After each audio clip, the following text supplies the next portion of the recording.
talking Memphis wrestling with Randy Hales and special guests.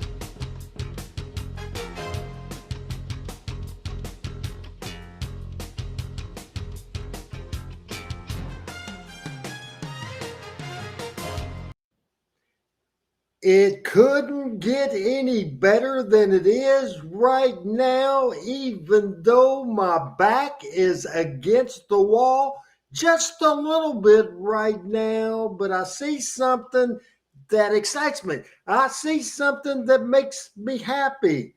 The very first person in the room tonight for Talking Memphis Wrestling. Now, Talking Memphis Wrestling is a series of shows, including the Power Hour Watch Along we do on Monday, and also including the Randy Hale Show. Talking Memphis Wrestling, we talk it, we watch it, we get it together, and we come right in your face to good old wrestling talk and the best territory ever had. Hey, Mr. Thompson, what is going on? PJ is in the house. Greg Wayne is in the house. So is Laza. He's around from Australia, the land down under. But did I mention, hey, Wayne Phillips, big show today. Andrew Calvin Jr., my buddy. Did I say hi to the first lady of Team Hales? That will be PJ. We got a big show. I want to start by asking a favor. I want to start by maybe begging the people of Team Hales because I love doing this show. Obviously, there's so many regulars that come into this show every single week, and you must love the show as well. To continue doing it, we need more Team Hales. We need more numbers. And so, because it's it's blast, it's great for me to do this. And I like the preparation part of it because it's like wrestling, booking wrestling. I love doing this. I love it. I love it. I love it. Now, check out my YouTube channel and share it. That's always there in archives, always there, folks. Now, this is going to be a big show. I'll tell you what it's going to be about. Then we will get first take from Chris Ellis, the assistant superintendent of Southside School, and he's in the house already, my buddy Chris Ellis. And again, I want to say hello right now, a guy we hadn't seen in quite some time, Paul Neighbors. Hey, it's important for me, and I think it is the best Memphis wrestling themed broadcast out there going. Completely, almost 100%. We go way back, and give a history, a first-hand history of Memphis wrestling. So again, please share, please get people to hit that YouTube channel.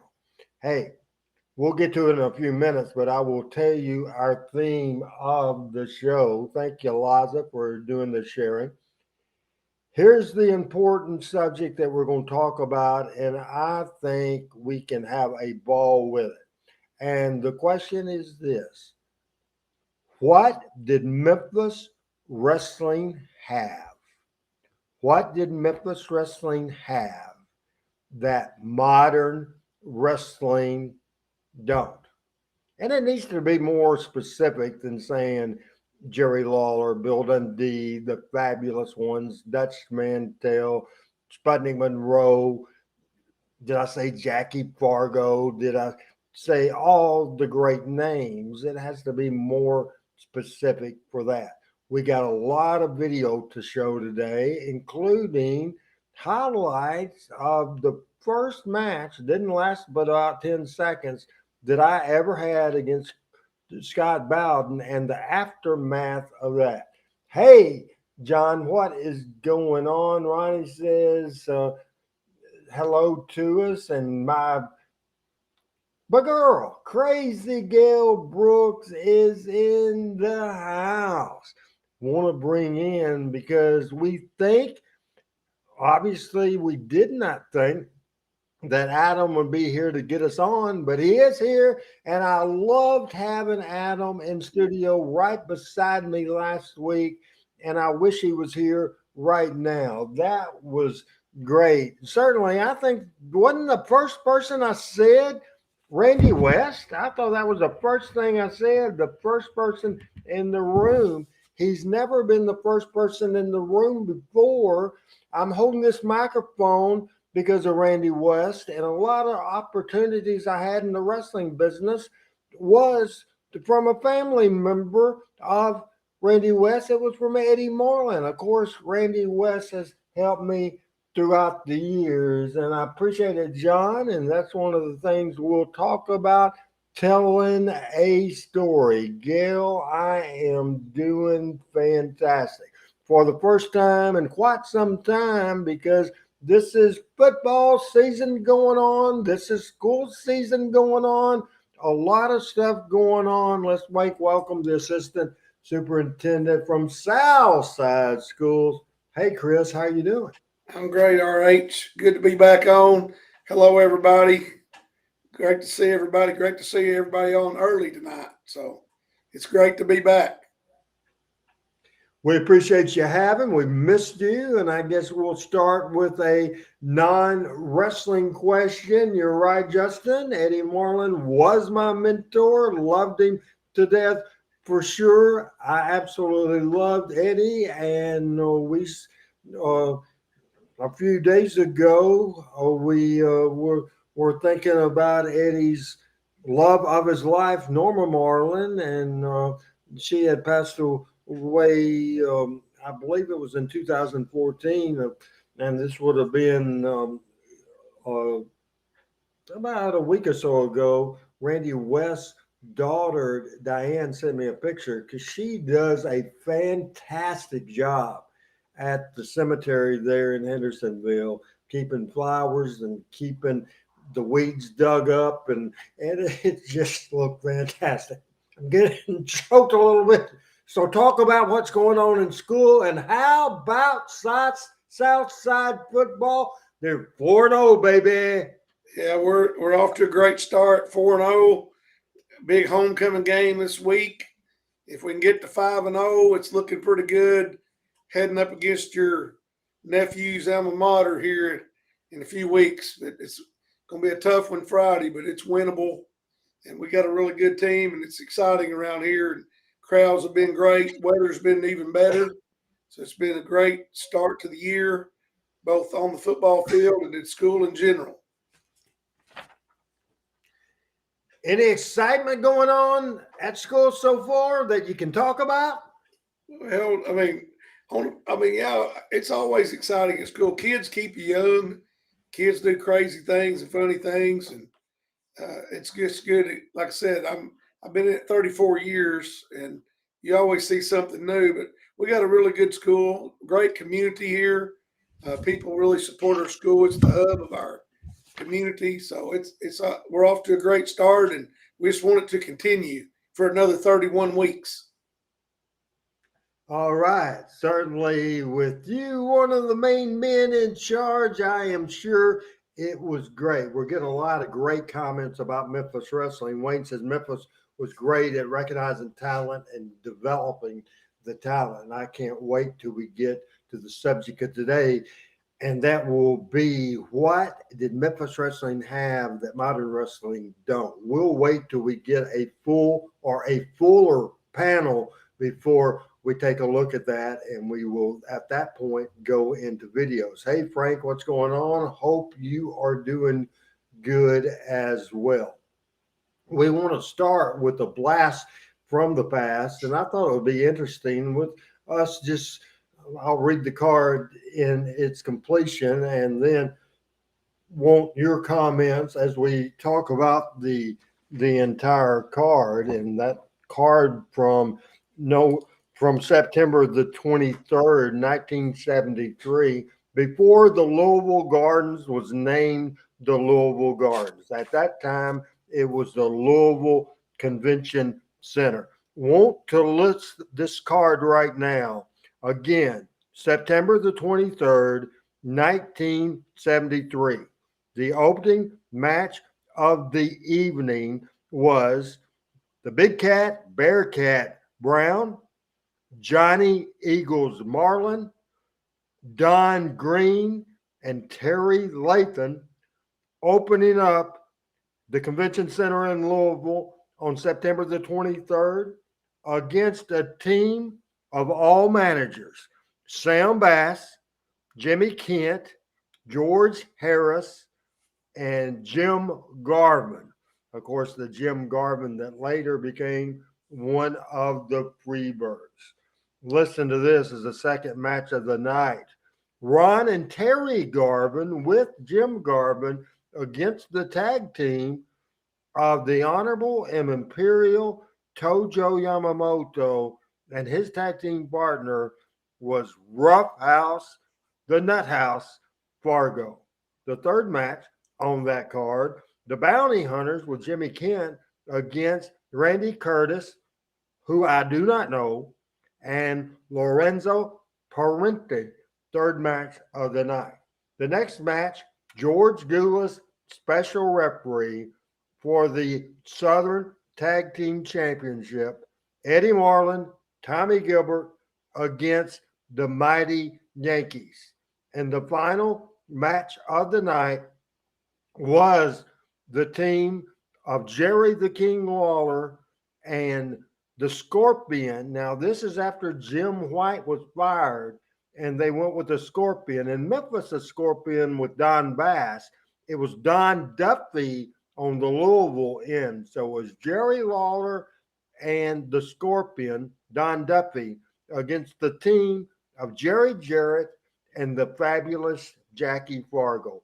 5 matches, including a 8-man tag team match on September the 23rd, 1973. And we'll come back to us. And Chris, your thoughts, kind of detailed thoughts, what a card, as Paul says, that it's really very interesting. And looking at that talent and looking at the opening match of the night was that 8-man tag.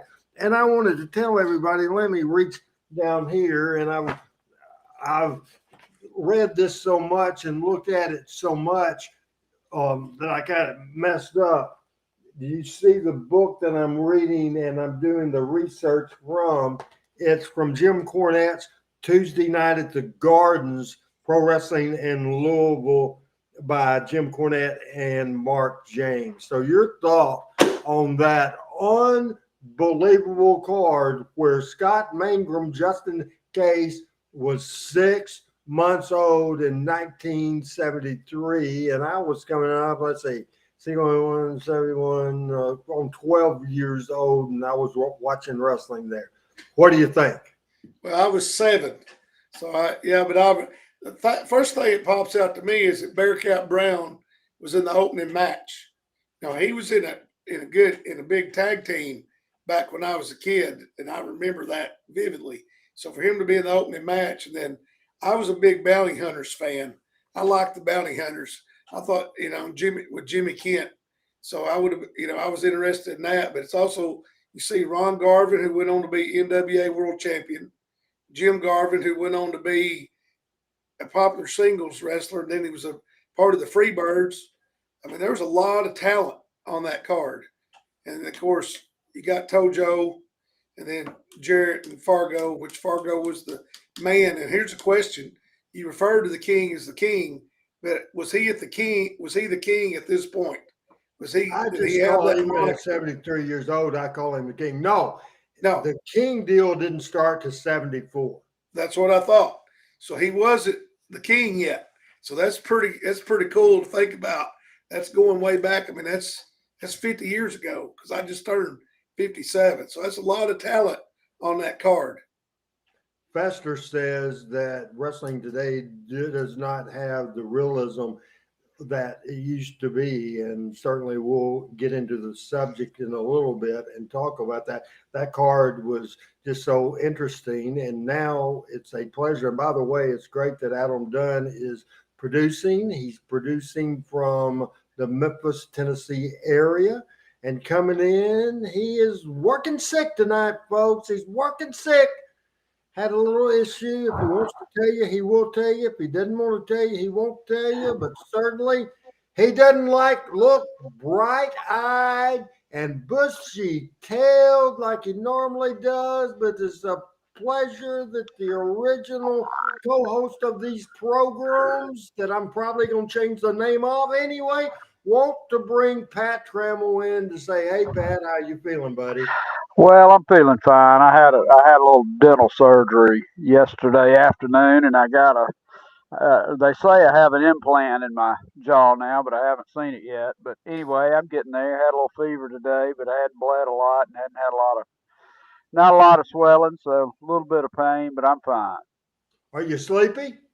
No, well, no, not really, but it's interesting. They put me out yesterday and to do the procedure, and I woke up about 1 this morning and I was up. So I guess it had something to do with that. But I'm fine. I mean, I'll get some sleep tonight. So Now, I'm gonna be fine. did they do you like they did when I had the cataract surgery? Did Suzanne have to? I didn't have Suzanne come take me home, but did you have to have a ride? I did. I did. Yeah.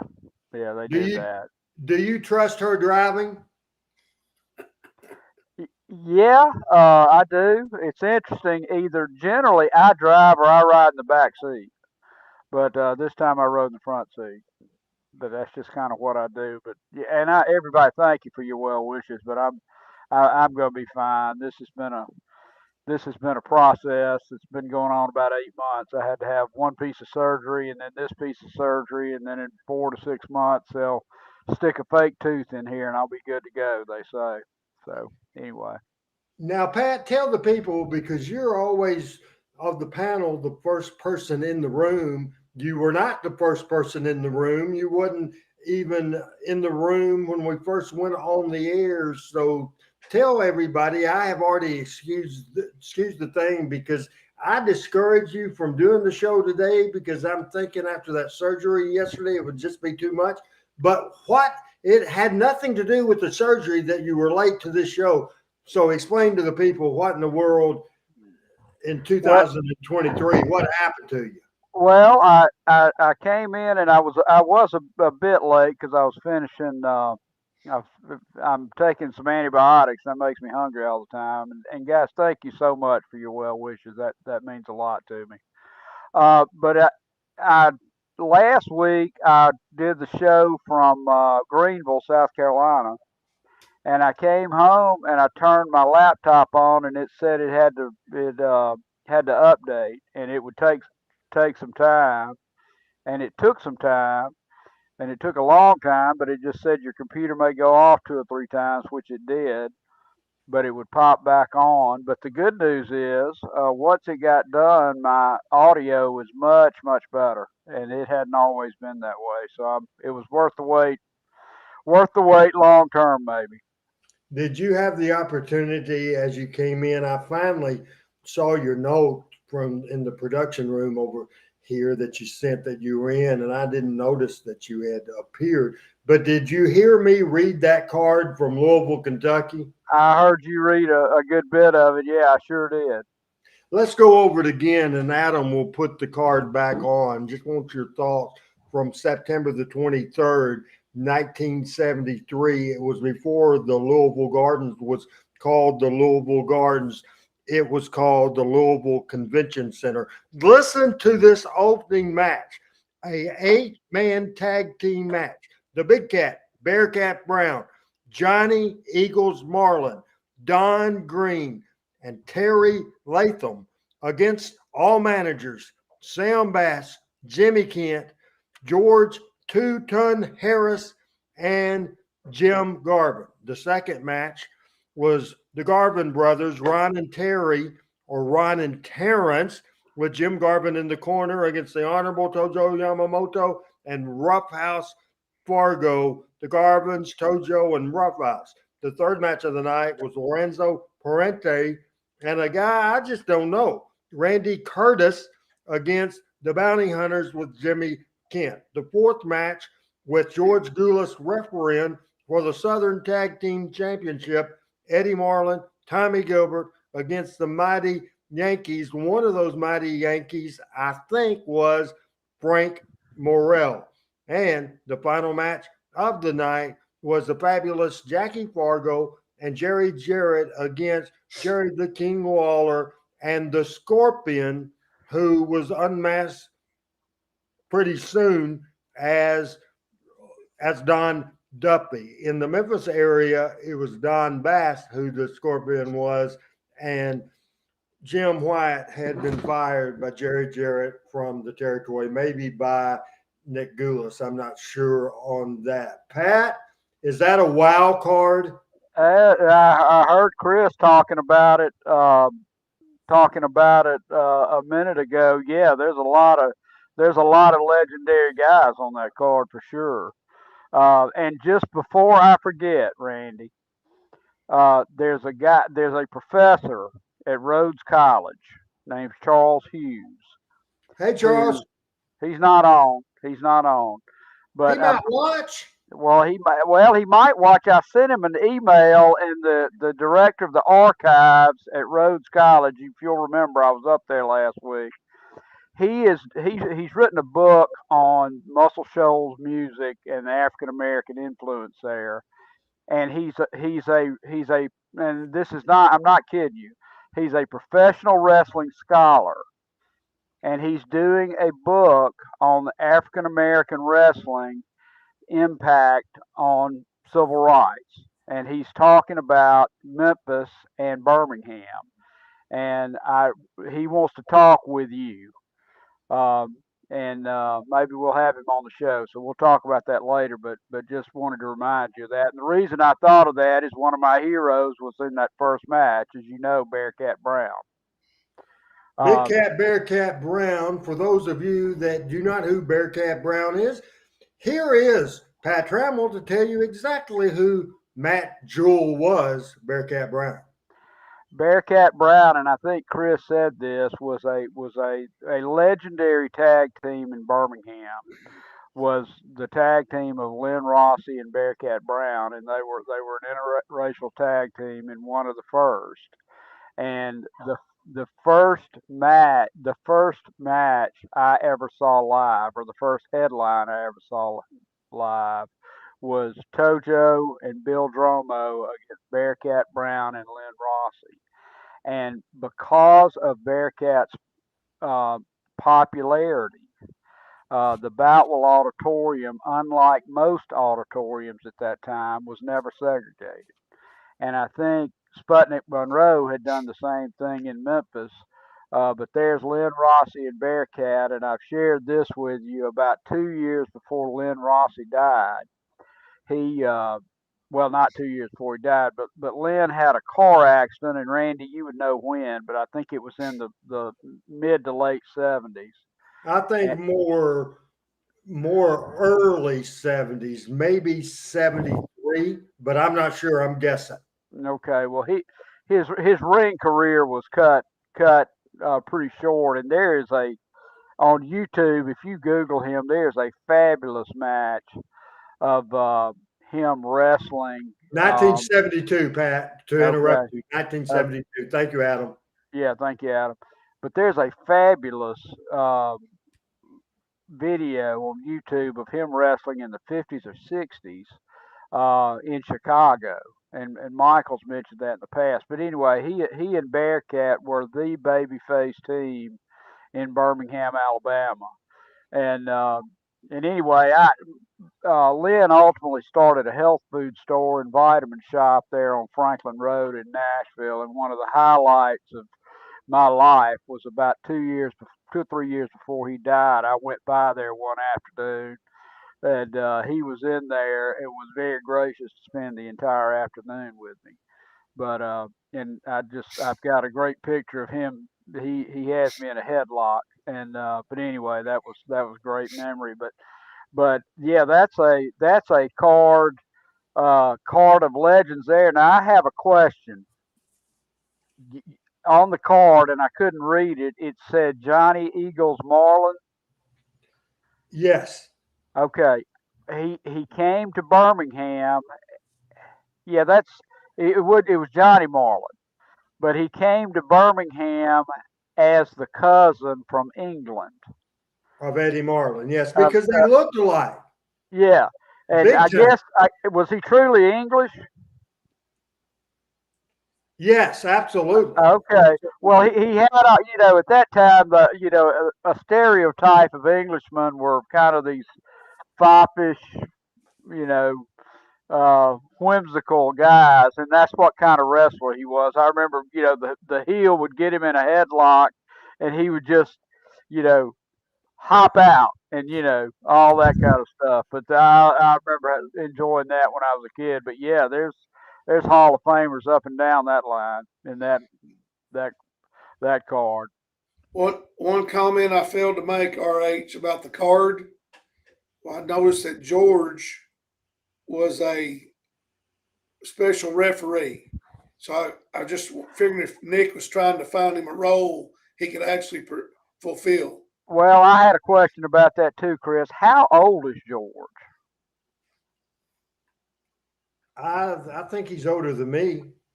Well, I So, think he'd have to be because he would have been 13 years old there, right? If he was our age, or 11. What was it? yeah, What was the date of that? 73. yeah. September 23rd of 73. Yeah, we've been 11 or 12 years old, so he's got to be at least 6, 7, 8 years older than us. I am sure Adam Dunn, who I have been looking for a picture of Bart Sawyer, and we need to discuss that. And I don't have any background information to add to that, but certainly if Adam would figure out information from Well, I can look it up. George Gulas. I can look it up. It's better to do it off the air. That's why I ask Adam to do that. So I just think that's bad visual when they see us on our phone. I think that might be considered. And even though we all have to do it every once in a while, but I think Adam, I'm sure, is on the case. Producer Adam Dunn. Well, Wikipedia doesn't have his birthday on there, so it doesn't matter. Oh. I heard the news. A couple of Sawyers have passed away lately. Brett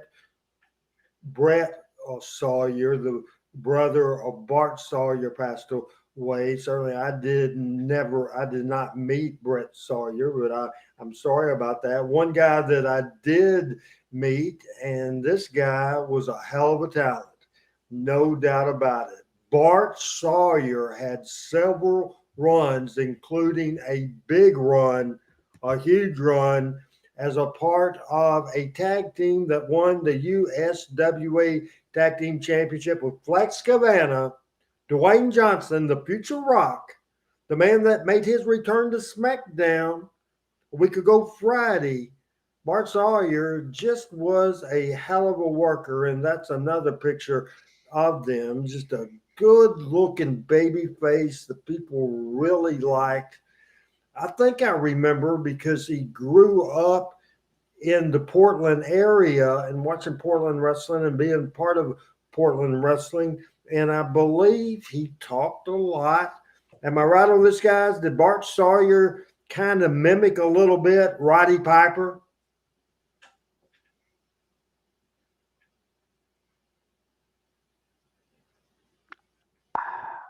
I didn't see him that much. No, I'm not familiar enough with him to recall. George Gulas was born on May the 9th, not him. 1949. May the 9th, 1949. So he'd have been 23 then, 24.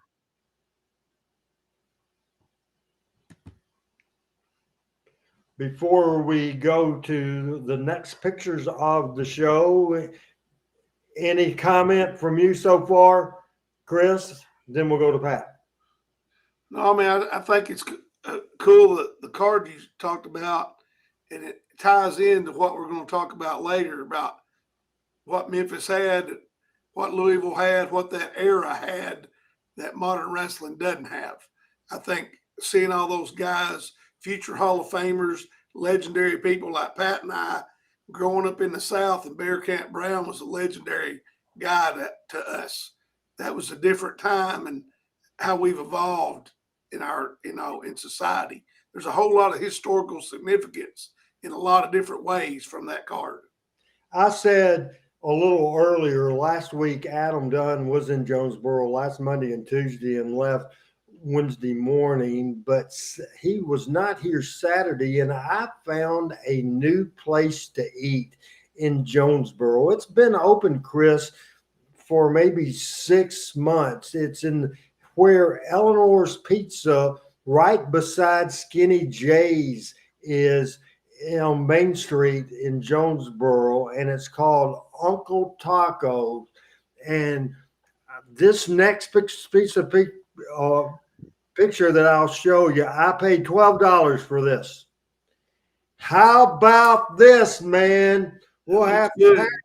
Pat needs to come. You need to come. Adam needs to come back, and I'm sure he will. Yeah, $11 for those nachos. That looks really good, man. That looks good. Next door at Skinny J's, my favorite place. Of course, to me, that's still Harris Furniture Store. Yeah, me too. Me too. Harris Furniture. Growing up in Jonesboro, now it's restaurants. Yeah, I like Skinny J's. That was my favorite place downtown in Jonesboro. I've taken Adam there before, and it's just a great place and a lot of great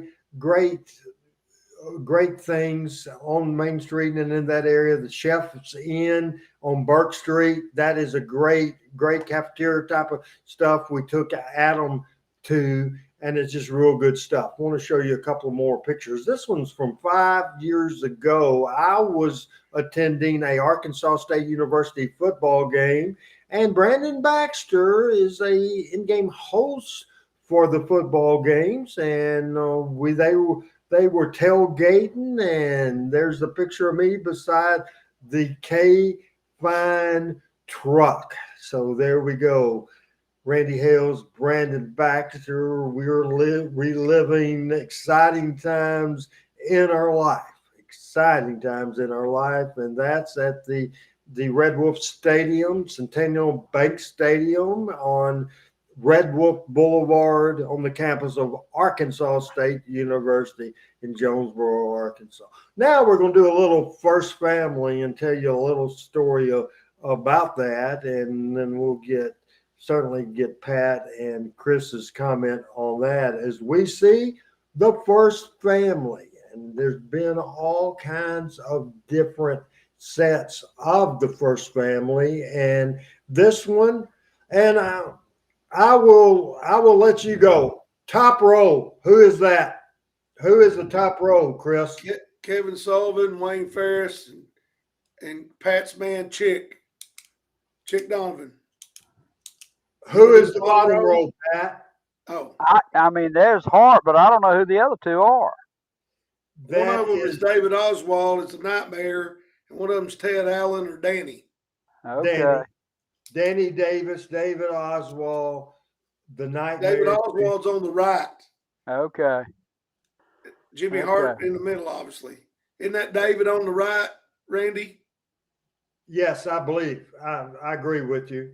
David Linville says, other than Bill Dundee, who really knows what went down between Bill and Randy Savage, watch a podcast from Dutch Mantel, interview from Jamie Dundee and Rick Rogers. Say none of them know anything about it because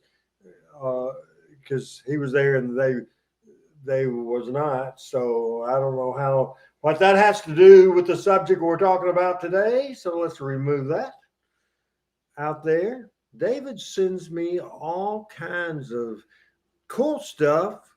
A lot of it's cool stuff. A lot of it I could give two shits about, to tell you the truth. And that subject of the knife and the incident with Randy Savage and Bill Dundee, with the subject right now, I don't give two shits about that, David. Sorry.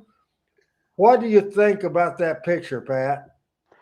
I'm curious as to what year that was, and I was also curious if you look at all those folks, Wayne Ferris, Kevin Sullivan, both legendary guys. I just don't know why Chick didn't make it. I just don't know why he never got above the mid card. Because he wasn't awful. I mean, he wasn't the greatest wrestler of all time, but he was better than average. I mean, much better than average. I think he had a few marbles running around that was loose. I think that was it, Pat. I really do. I have a great memory, and I've told you the story of Chick. Me showing him to the gas station, him making $30 and handing me 20 to fill his car up. Yeah, it was he funny. he was nondescript. There was nothing special about him, and he couldn't talk. Yeah. That's why he didn't make it. He Well, was muscular and in shape and all that. well, So was 100 other guys. he He was had bleached blonde hair. So did he 100 was other guys.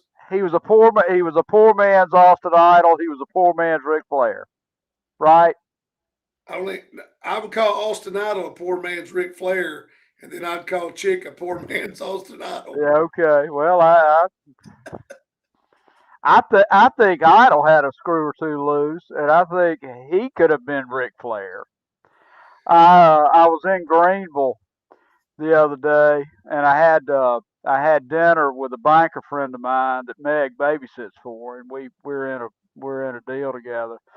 And I said, "Do you know Mike McCord? Because he lives there." And he says, "Yeah." He said, "We used to finance a pizza place." Said he's coming here all the time with his hair doing this all the time. So anyway, go ahead, Randy. I didn't mean to interrupt you. When we have 3 or 4 people on, it's tough. It's real tough. 1981, 1982. I think that picture of the first family was from 1981. And it's a classic pictures. There were so many different versions of the first family, so many different. For sure, Matt saying, I heard Austin Idol's a dick. And he could be, and he could be just a real entertaining, fun guy, great for the dressing room. But when his money wasn't what he thought his money should be, he would speak up for Austin Idol for sure. The most recent picture we have of Jerry Lawler is certainly a new look picture of Jerry Lawler. And there's ones that I saw somewhere that I couldn't find that I wanted to show on this show today. Really wanted to show it. This one, Jerry Lawler watching the Browns. This was posted yesterday. Now, there was one that he took and put out that Jerry Lawler was a cowboy. He was actually wearing a cowboy hat, and I could not find that picture when I was loading pictures for this show. I could not find it. But the King looking the way he looks right now. And what do you think of the King's new look there, Chris?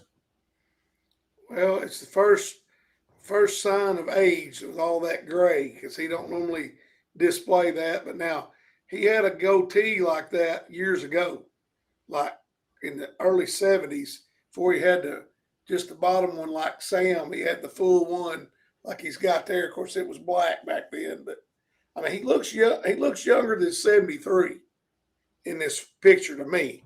But that's the first sign of gray you've seen from him in his career.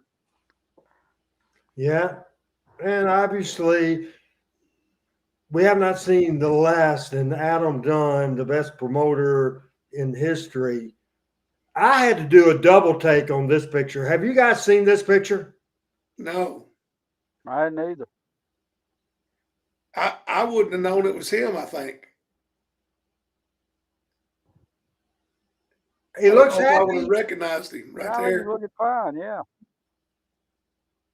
Now, guys, don't kid yourself that the beard is gray and the hair is naturally black. He, for a guy who's wrestled 50 years, he's in pretty good shape. Remarkably so, I think. I don't know how many matches 50 years is, but it's a lot. Ton of matches over the last 50 years. And that's just a very interesting picture. I think there's no doubt about it. The new look King, and I know he would probably just rather do audio right now Adam, what did you think about my picture of the food from Uncle Taco's? And do you wish I would have figured that out when you were here last week? That's question number one. Question number two, what do you think about the Cowboy King?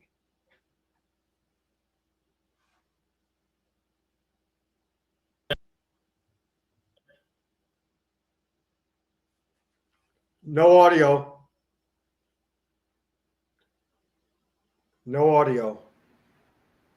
Do we have video? Yes, we have video. We now have audio. So now you can talk about Uncle Taco and Cowboy Lawler. So, yeah, I saw that picture the other day. I think he was at some sort of thing out at the Ag Center here in Memphis. And, yeah, that was interesting with the cowboy hat for sure. We'd seen a couple of them with the gray goatee. But, yeah, someone said he looks like he's 54. Yeah, even with the gray hair, I think somehow he looks as young, if not younger, than when he didn't have the goatee.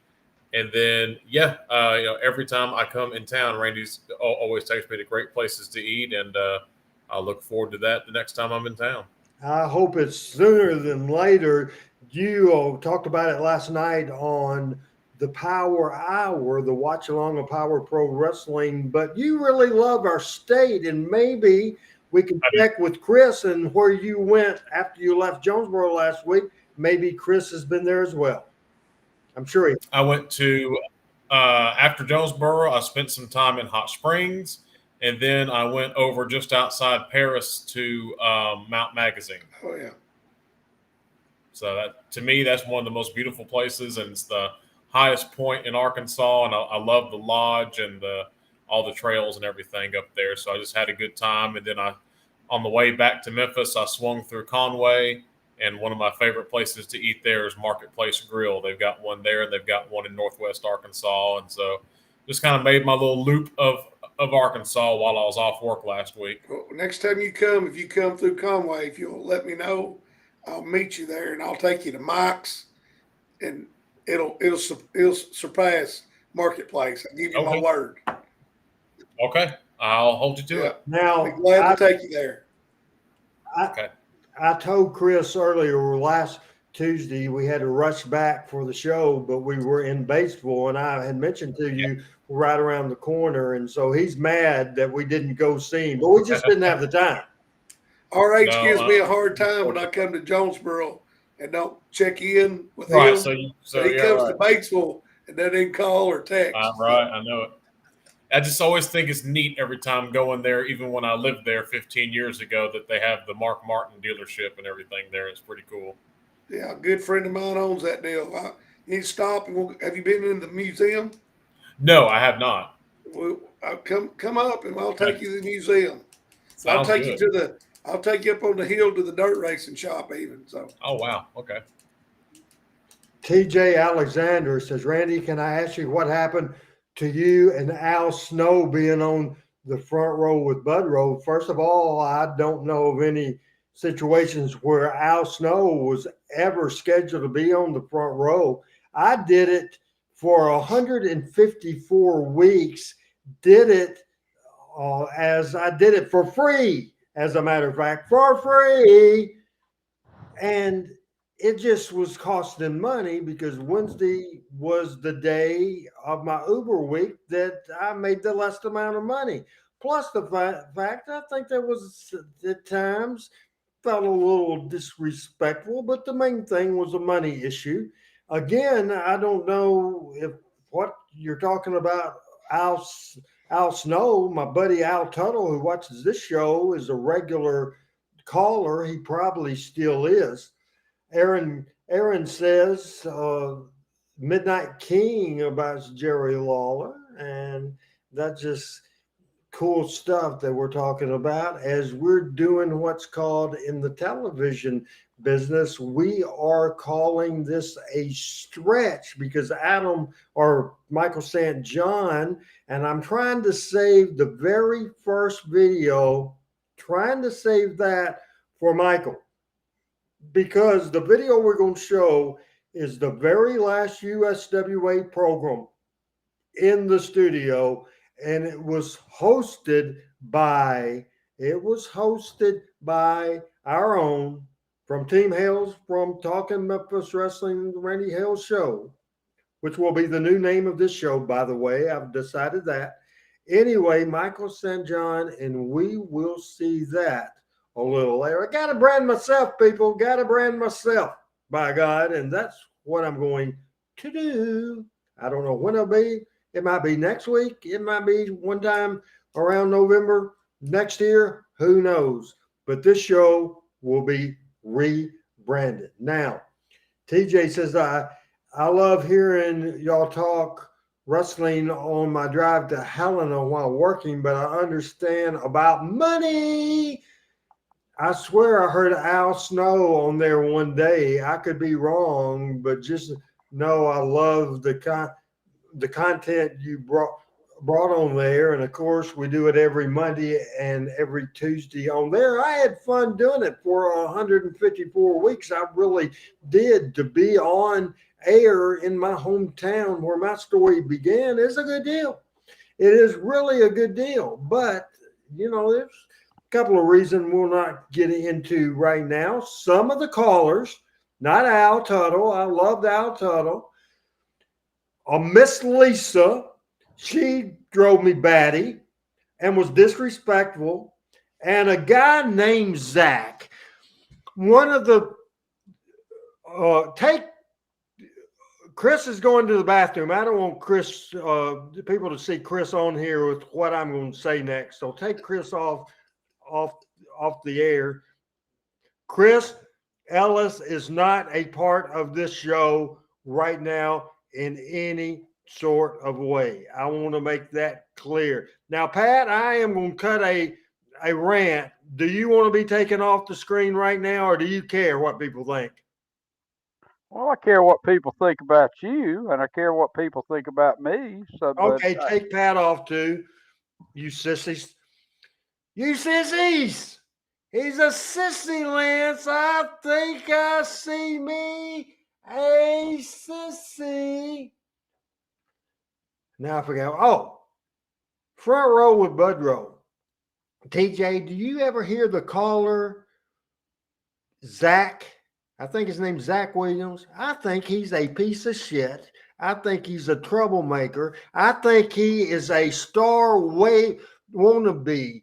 But I tell you what he would be in a wrestling dressing room. He would be a jock sniffer. That's exactly what Zach would be. I don't like that son of a bitch. Okay, rant's over. Rant's over. Chris can come back on. Pat can come back on. As I've got that out of my system. Out of my system. Did y'all have a quick bathroom break and have we lost Pat Trammell? Adam, did Pat go away? Hell, that must have made him mad. Jesus. I'm glad you didn't go away for good. I went to the bathroom, like you said. He might have. There's Pat. There's Pat. Is he back on? Good job by Adam making a disclaimer. I didn't know he. Oh, let me read this. The views expressed on this program are of the host and do not necessarily represent the views of the panel. You'll need to save that for the future, Adam. We'll need that every week. Did you like that idea that Adam did there, Pat? I appreciate the cover. I've got a career to protect. Yeah, I do too, Pat. 6 more years. Yeah. That's why I kicked you off for a minute. I'm good. I don't even know what went on. TJ says, let me see. I don't remember for sure, but I understand I have a couple of friends that are indie wrestlers and still enjoy keeping up with the real wrestling stuff. This new stuff just isn't the same. As we can probably say that, TJ, I don't know how old you are, but certainly Laza says, great rant, Randy Hales. You know, it's as we get older, we don't like the current music. We don't like a lot of the current anything. the current movies, the current TV shows. We don't like how the rules in baseball's changed. We don't like how they play football. We don't like everybody knocks the NBA. We don't like how the NBA is being played. Do you think we just get grumpy? Do you think we get grumpy as we get older, or do you know we will? And take me off, Adam, as Pat and Chris, and I'm going to get a status. And if I don't think with those two loudmouth talkers, I don't think you'll have to come back on, Adam, and make the save. But I'm going to try to round up Adam or Michael St. John, see where he is. And so take me off, and then we'll find Michael. Okay, here's Pat Trammell, here's Chris Ellis, and maybe Adam Dunn. Who knows? He asked the question, as we get older, as we get older, do we just get grumpy and don't like everything from? And I don't agree with that. We're talking about modern wrestling. You have to give credit to WWE right now, because in the past year, it's skyrocketed again. You have to give credit to AEW, because they've actually given an alternative to WWE. There's actually a place people can go and work and make a good living and get television and sell merchandise and all that. The problem today is it's just like sports, like all the Razorback fans wanting to fire the coach after they got beat last week. Social media, which is a big help, obviously, because we're on this show, for example. But everybody wants to evaluate every match like it's supposed to be there's a reason there's an opening match, a mid-card match, and then a main event. And people want to evaluate every match on the card. Like, go get, like back in the day, you go watch it live, you go get popcorn during the match you didn't want to watch. I mean, you didn't watch every match. Like, I didn't watch Pat Hutchinson against whoever in the opening match because it was going to be terrible. But I wasn't giving an evaluation on it. That's a big thing today. So I don't think it's older people don't like the modern stuff. We tend to be nostalgic about things because we cared about it so much back in the day. Well, couple things I think of. The world and the world is different. It's very different. Number one, you really 99.99% of the fans that watch wrestling are watching it on TV, and they don't, they want 5 great matches over an hour or 2. But that wasn't the business back then. The business back then was getting people there Monday nights. And the TV shows built to that, and look at Jerry Lawler. There was limited talent. Ole Anderson made the point that on one of his interviews that there were 1,600 wrestlers in the 70s and 80s making a living. Well, now there's 100, 150 making real money. But then people came up through the ranks. You started at single A baseball, but the whole idea was to get people to the matches, and the purpose of the TV show was not to entertain and sell beer, as it is now. The purpose of it was to tell the story, the denouement, if you will, is what you would go see what you would pay $4 to go see Monday night. So it's 100% different business. It's totally flipped. It was an infomercial to sell tickets Monday. Now the live events are just something to make extra revenue, but all the primary revenue source is television or streaming. That's right. And pay-per-view. That's right.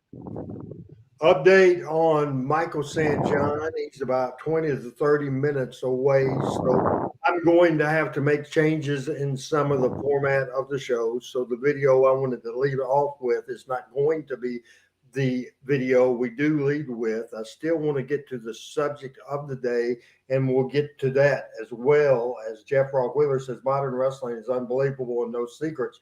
25 years ago, it was real, and now it's just another TV show. These guys today couldn't hold it what it was once before. And remember, what era smartened people up? It was our era. That's when it came about. That's when it came about. Let's don't forget that, folks. Let's don't forget about that for sure. And certainly, for the most part, I'm not into modern wrestling as well. It's just about just that the country music I grew up in with Johnny Cash and Willie Nelson and the Outlaws and Waylon and Loretta Lynn and Tammy Wynette and George Jones is better than anything I hear on the radio today, without a doubt. My favorite NBA team of all time, I've got two of them, and there's two enemies, and it's my favorite time. The LA Lakers. I love me some Lakers, and that was I'm trying to think. I had a brain of Wilt Chamberlain, Jerry West. I love that team, and I also love the Larry Bird Boston Celtics. I love the John Havlicek Boston Celtics. Things just change. They just do. Now, probably you guys have not ever seen this clip. You have never seen this clip because I don't know until I just happened to see it.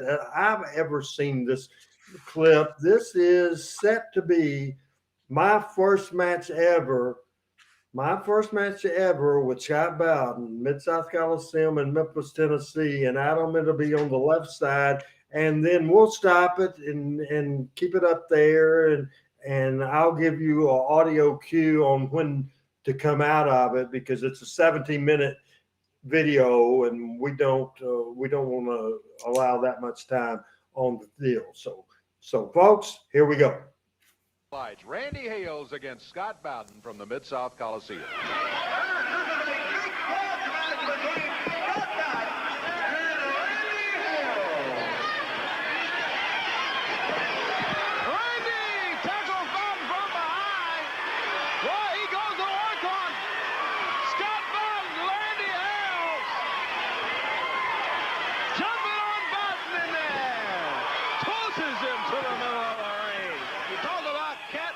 See, I didn't have a chance. Kevin Christian Lawler was the referee. Randy Hales goes up to Scott Bowden, slams it into the step.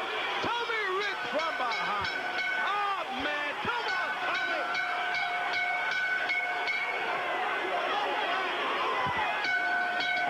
Yeah, let's ring the bell. That is absolutely ridiculous that Tommy Rich comes in here, jumps on Paul Randy Hales in there. Randy doesn't want to wrestle, reaching out of the other wrestlers. He was just in there to fight back. Come on. That is ridiculous, I tell you. I was telling Tommy, I was saying, I can't fucking feel it, Tommy. I can't feel it. Get the belt, damn it. So he grabbed it away from Bowden because I was hot at Bowden because I thought it looked phony. He's jumping around for Randy. Here comes the king, Jerry Lawler. He's got catches Bowden with a right hand. And there goes Rich and Bowden. And let me tell you, I have absolutely no respect at all for these two son of a gun. I'll tell you one thing for a fact. The King got one shot in on him. He got tuned up beating guys like Jimmy Hart, and he is just waiting to get a hold of that Scott Bowden when they come up there in that tag match that Jerry's going to be there. And he may have his chance. I wonder what Scott Bowden thinks about the situation now, knowing he has to look across the ring and see not only Randy Hales, but Jerry the King Lawler. Yeah, makes a whole lot of difference. You got that for a living fact. He had some comments about it. I think, don't Dave. Let's take a listen and see what Bowden had to say. Put it over there. Boy, what a great day today is. Because you see, usually every Saturday morning, I have to wake up at my nice house in Germantown. I was thinking if we could put it over there, that'll be That'll be fine right there. And so I don't want to take too much time, but we have a Jerry Lawler, Randy Hales interview, and I want to show that. PJ says, what difference between old school and today's wrestling? The crowd, maybe. They just sit there and barely have any reaction at all. Real quick, that little short 2-minute match, what did you think, Pat Trammell? No audio. Okay. Okay, you're good. All right. Well, I missed Scott, one, but two, I mean that was just such a grudge match between the two of y'all. The 4 or 5 times y'all went at each other, it was just great stuff. And it is hard for me to see Tommy Rich as a heel because when I knew Tommy Rich, the first time I ever saw Tommy Rich, he was in Atlanta, and he wrestled the first match in Talladega that I ever went to, and I sat with him in the dressing room, and he told me about working on Jerry Jarrett's farm to get in the business. But he was always the biggest baby face Atlanta ever seen, other than wrestling too. So, how about you, Chris? What's as somebody our age growing up a few years? I'm a few years older than you, but you were going to the American Legion Arena every Saturday. I think we all envisioned being able to main event with Jerry Lawler as your tag team partner. It was a dream come true, and I want to go to the audio for this interview, and we'll get your comments after that, Chris. Okay. Thing he tried, and that may be the case this week. Randy, we saw what happened. I know you got help this time around. As you know, Dave, I've been around a long time, and I've never been in a situation where I can come out here and feel that I can really say what I feel about somebody. I think everybody out here saw last week. I hate Scott Bowden's stinking guts. Is what I think about Scott Bowden. He's nothing but a rich kid from Germantown that's had everything he's ever had handed to him on a silver platter. Dave, you've worked for everything you've ever gotten. So has all these people, and so has Jerry Lawler. I have too, and you don't know what work is, Scott Bowden. But I tell you one thing, you talk about the hick, you talk about the redneck. Everybody saw what happens when a hick gets a hold of a rich boy from Germantown last week in Memphis. Now, one thing, last Monday I thought everything was going good. I had Scott Bowden and Tommy Rich came in. I still have the welt on my back, Dave. But this week, it's a different situation. This week, I've asked Jerry Lawler to be my partner, and this week it's a situation where I can give Scott Bowden a beating with that belt that his daddy or mother never gave him. Oh, let me just say,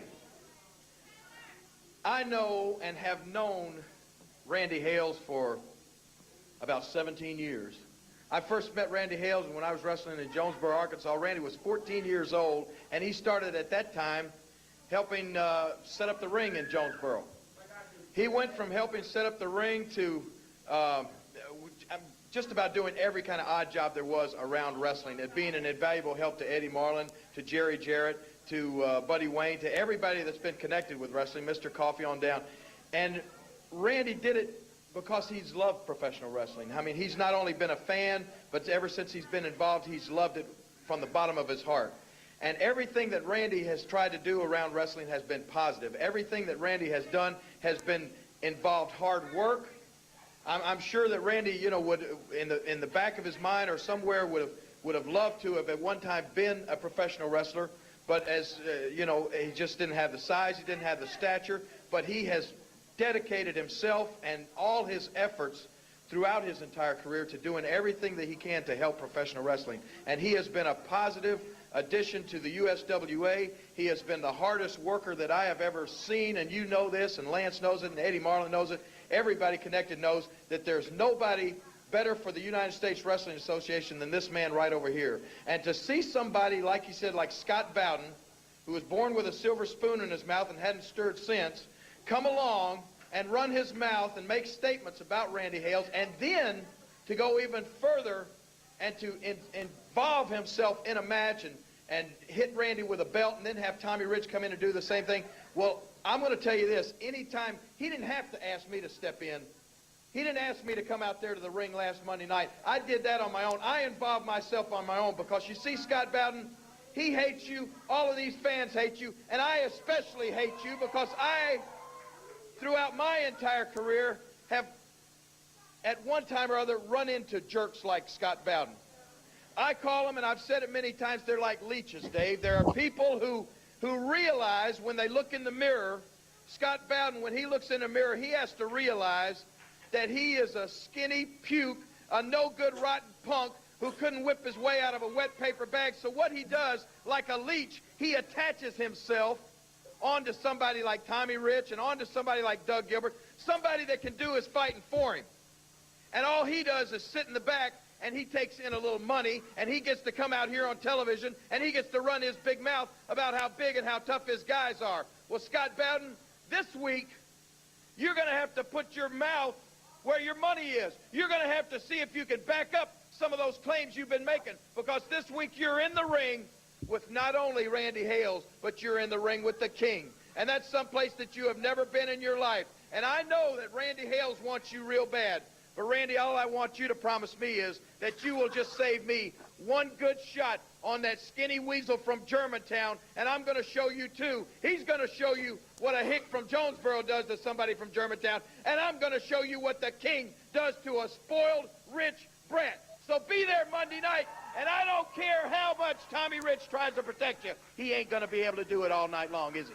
Not at all. We're looking forward to it Monday night. We'll be right in Scott Bowden's face all night long. Dave, good luck to you, Randy. Let me echo what the King is Okay, saying. Adam, let's come out of that. Leave it over there, not running, but we'll leave it over there in the backstage area, and we'll come back and we'll let Chris Ellis finish his thoughts on what we have seen here today with that clip from 1994. Your thought, and you know how happy I was. I booked the son of a bitch. That was a thrill. Booking Jerry Lawler, laying out where he comes to save me, laying out where I open up a Jerry Lawler interview. It was just thrilling. Go ahead. Well, I got two angles on this. First, growing up in Jonesboro, being in the same footsteps you were, that's like a dream come true. They always say you shouldn't meet your heroes. You got to work with your hero. Be around him, become personal friends with him, and that's just, you can't beat that right there as a kid growing up. Number two, the realism. We're talking about difference in today and 50 years ago or 40 years ago. The realism, like what the King said about you in the interview, that was a shoot. That was real. That anybody that knows you knows all that's true. That wasn't a promo just for the sake of having something to say. That was the real deal. And your words and comments about Scott Bowden, therefore, have more validity of being real also. The whole package together appears real. People are convinced they hate each other. They're going to kill each other. They're going to try to kill each other. They want to see Lawler get a hold of Bowden in your defense, just like you telling Tommy to take the belt because you want it to be more real. Scott wasn't hardly hitting you with the belt. And it was selling. It wasn't selling the product like it needed to. When you told Tommy to take that, and just the whole thing together sold it as a quote unquote shoot, which we didn't use that term back then, but it made people. It was real, and everybody bought it and believed it, and that's why they bought a ticket to come see it because they wanted to see what happened. I want Adam to make sure that he's on the lookout for when Michael enters the show. And again, we're just keeping this going, and I can't prolong the subject of the day too much more. But as somebody that really likes Scott Bowden and really likes Randy Hales and has not seen that before, and one of the most exciting things about this show that we do on this show is, and I didn't do it this time because I was doing other stuff. My favorite thing to do as we're playing this material is to look at my monitor and see the reaction from Pat, because he loves it. I mean, he really, he doesn't have to do this. He works more than anybody that I know, and that's a shoot as well. He works his butt off, and then he comes home and has to deal with my bullshit every Tuesday night. He doesn't have to do this. Pat does not have to do this. But Pat, I'm inspired by you, and when I see you last week when when we did something, and I forget. That simple audio of the first audio deal that I ever did in my life, a commercial that I ever did. And we played that audio last week, Chris, on Talking Memphis Wrestling. Pat's reaction was unbelievable.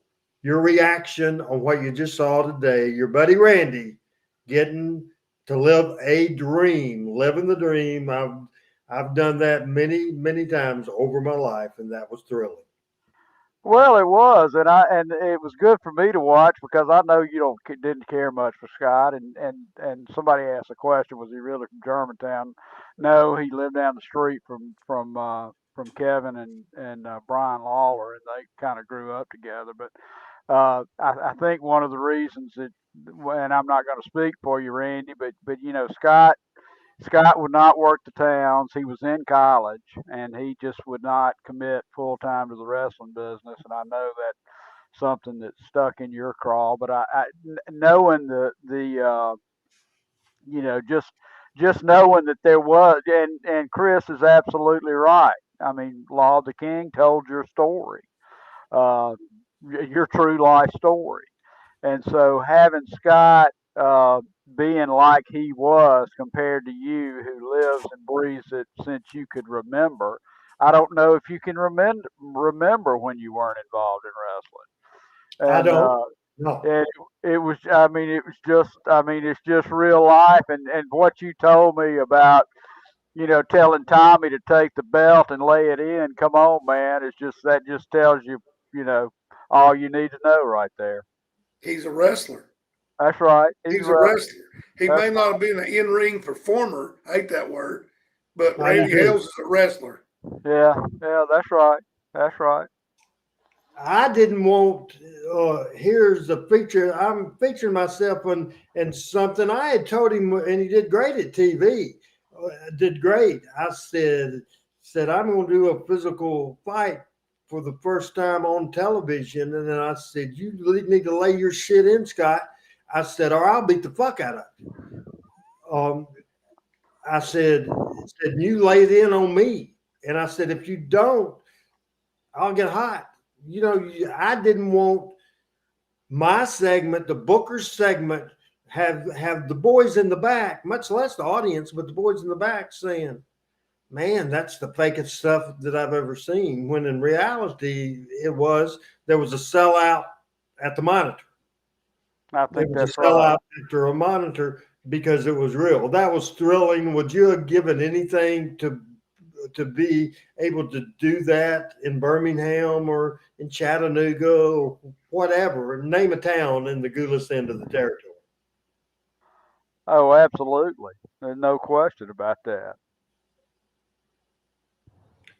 Very interesting talking Memphis wrestling. I think we did real good stretching. I want to thank Adam for producing today, Chris Ellis for being here, for Pat Trammell for being here. Good to see Chris back.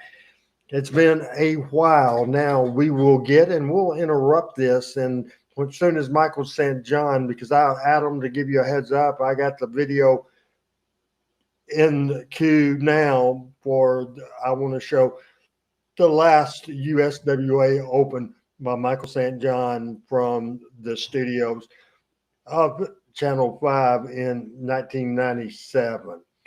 What did Memphis wrestling have that modern wrestling don't? What did we have? What did Memphis wrestling have?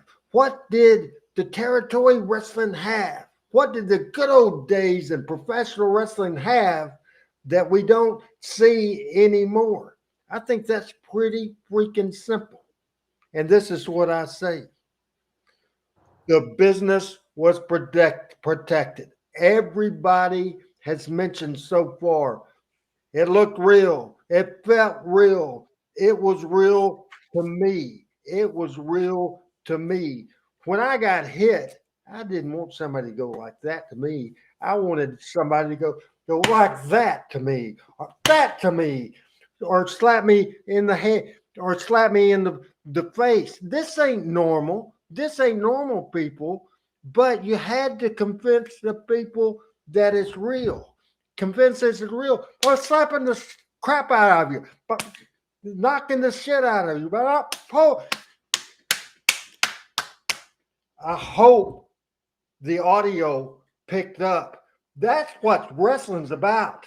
And that's why I get mad when people say, oh, it was funny. It was funny. Go ahead. And I don't right now suggest anybody to do that because I probably had brain damage on many of chairs or trash cans or boards I got hit in the head. But the reason for it is that you wanted people to believe everything we did. So realism, the business being protected. Number two, and I won't beat myself up on this, so that's good because my head is ringing a little bit right now.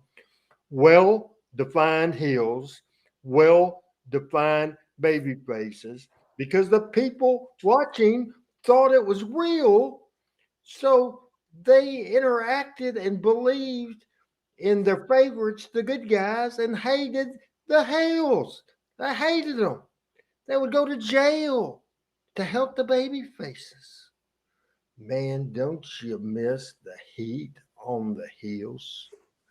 Don't you miss the heat on the heels? Also, here's a big one. The current group of wrestlers don't have this. Wrestlers traveled to 50 territories, learning the ropes, learning the different styles, and thousands of wrestlers worked a minimum of 350 nights a week. Talent today, or talent then, got their education by doing it in different places on the road. On the road. Number 5 is they focus on the story, on the blood feud, on Al Green trying to go Jackie Fargo into a hair versus hair match that ended up in 1972, the very first ever sellout for wrestling at the Mid-South Coliseum in Memphis, Tennessee. They did it by telling a story. It's about stories, certainly at a lower level. I'm not Jackie Fargo, and Scott Bowden wasn't Sam Bass or Gentleman Saul Wangroff or any of those people. But you focus not so much on the stories, because it wasn't even called that, on the feuds, the blood feuds. That's what I'm missing on wrestling. Did we lose Pat again, Chris? I don't know. No, I'm listening. So, okay, Pat, I just didn't see you because we have several people on and other stuff. I didn't see you on the left side. My little response of my list, and I spur of the moment because that's what you do. This has been a good show today. There's a few little cliff notes to tell me where I want to go on this thing. But I think if you read the notes, and you both have the notes, it didn't say anything in that note about Randy Hale start slapping himself. Was that on your notes, Chris? No. Was that on your notes, Pat? No, that wasn't on my notes. I would have tried to vet that out, but I hope you are okay. That is the point that I was trying to make. It's very important. I mean, it's interesting when you were doing that. I was thinking, come on now, Randy, don't go so far. But then, I tell you what, I was watching something. I think it was AEW the other day, and these two guys were going. They were in the ring together, and one of them basically kind of stood there and let the other guy do his deal. And then he did his, and it was obvious that nothing was spontaneous in what happened. And when you did that, that was more spontaneous than those guys at AEW did on TV. And the other day, when you were talking about, those guys that, did it every day, and you're in the car and it's 300 nights a year. And I got Tim Hornbacker's book on Ric Flair's biography, and I've been reading that a little bit today. And he talked about how much Flair traveled throughout his career. And these guys on AEW and WWE TV today, they got a whole week to do an 8-minute match, and they can't get it right. And it doesn't look real. And, everything I've heard is, okay, you go out, you get in the ring, you hadn't talked to each other, you go in, you say you're going over, and the heel calls it in the ring. And it looks absolutely like a fight in a VFW on Thursday night in Jonesboro, Arkansas. Chris, am I right? Well, that's what I was going to say. The ability to ad-lib, be spontaneous, and I call it the art form. That's what Memphis had. The ability to ad-lib, the spontaneity, and the art form.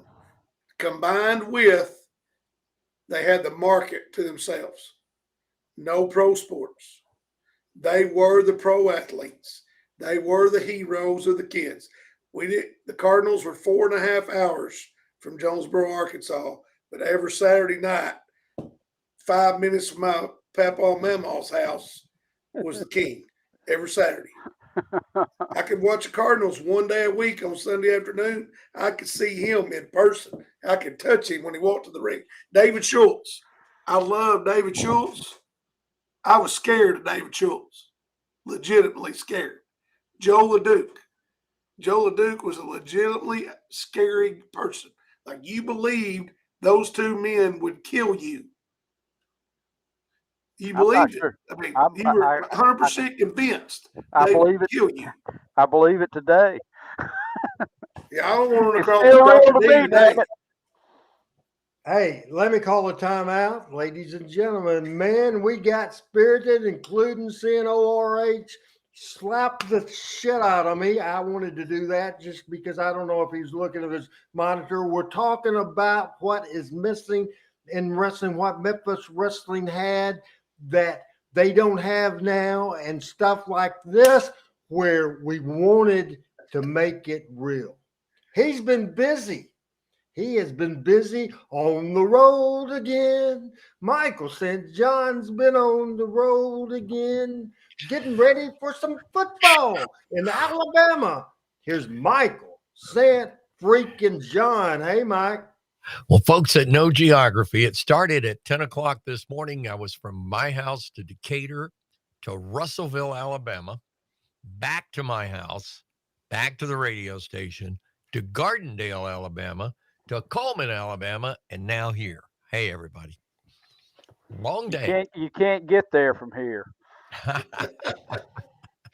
There's a lot of places I can't get from here. I got to go turn my light on here in a minute too, because you got a shadow. But anyway, hey everybody, I'm glad I made it, and thank you for waiting and appreciate it. The one thing I think wrestling is missing today than what's the truth is the fact in Memphis is I think wrestling's believability. I think that's what Coach was just hitting on, and Pat, I think that's what you were hitting on.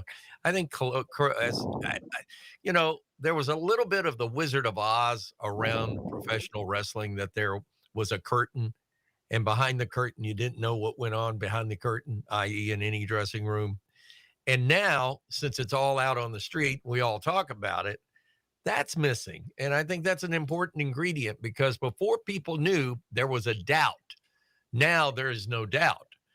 Wrestling is still, I saw a great wrestling match last night on Monday Night Raw with Damian Priest and the little guy against, they were against Kevin Owens and Sami Zayn. And I'm not a big Kevin Owens fan, but Sami Zayn can go. And Kevin Owens, when he wants to, can go. And I tell you, I think they were in Ontario, California at the Honda Center out there, or the Toyota Center. And anyway, it was a heck of a match. And it enthralled me I think it went on for about 26 minutes, and it enthralled me. But you had 4 guys that could go. And then they had to finish with Jey Uso, and the rest of them hit the ring and all.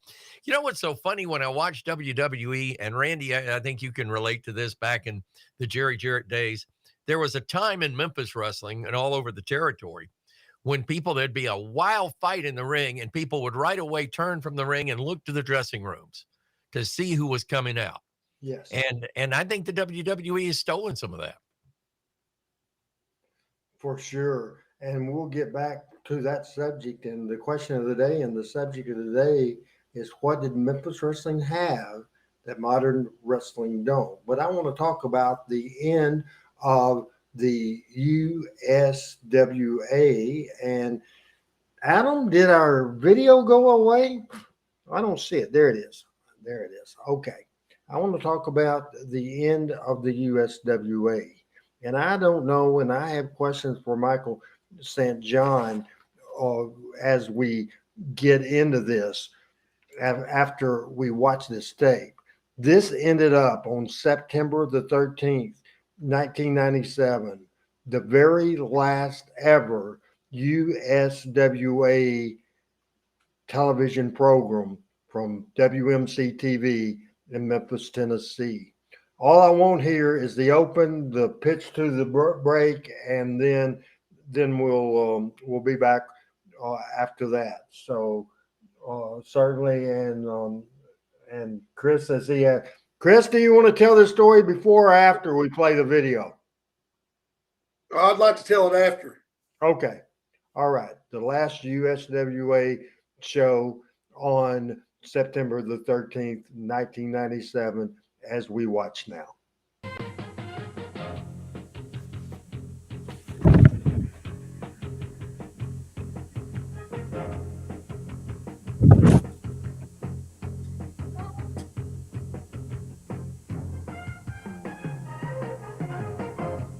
Hello, everybody. Welcome once again to USWA Championship Wrestling. Michael St. John along with you. First of all, continued get well wishes to my good friend Lance Russell, who's recovering very nicely, and hopefully he'll be joining us back at the desk within the next few weeks. It's good to hear that Lance is getting along so well. Boy, are things ever happening in the USWA. Last week, you may remember, Steve Dunn overcame tremendous obstacles and became the new USWA heavyweight champion, and he is on the program today. He'll be out to talk about his newly won belt. Also, PG-13, the USWA Tag Champions, will be in action. A lot of stars. Jerry the King Lawler will be here today, along with Too Sexy Brian Christopher, some newcomers in the USWA. And from Team Icon, he's on your screen right now, Dirty Dutch Mantell. And I'm going to sit out here with you today because I saw what a horrible job Jerry the King Lawler did here last week. And I'm going to be out here today because Michael St. John, you need help in the worst way. I thought we had gotten over all this. I didn't think I had to deal with you at the table, but you're back out here again. Let's go. Let's get into the matches. We have a big card of action. We got a lot of action today. Let's get them in the ring. Let's get them in the ring. Let's get the first match in the ring and get going right now. If you're going to commentate, as long as you commentate and nothing else, I'll live with it, all right? That's all I ask. Okay, let's come out of it, Adam. And Chris Ellis has a comment or maybe even a question about the very last USWA show that took place November the 13th, 1997. Well, and I grew up like you did watching this from Channel 13 to Channel 5. When 1995, I left Northeast Arkansas and moved to Southwest Arkansas, so I couldn't get Memphis TV. My mom would try to my mom hated wrestling. She never did like wrestling. She didn't like me. She did not want me to like wrestling. She hated Jerry Lawler because I had to listen to him every Saturday. Anyway, she would you remember VCRs? She would videotape those shows for me. And when I'd come home to visit, I would take them all back with me. Now I'm going to go back a little bit. This is kind of a question for Michael. When I really started watching every single one at the end was Michael did a show with the King where they announced they were leaving 11 o'clock in the morning and they were going to midnight or whatever. I watched every single one after that because I knew the end was near. And for a guy who watched this now, every Saturday.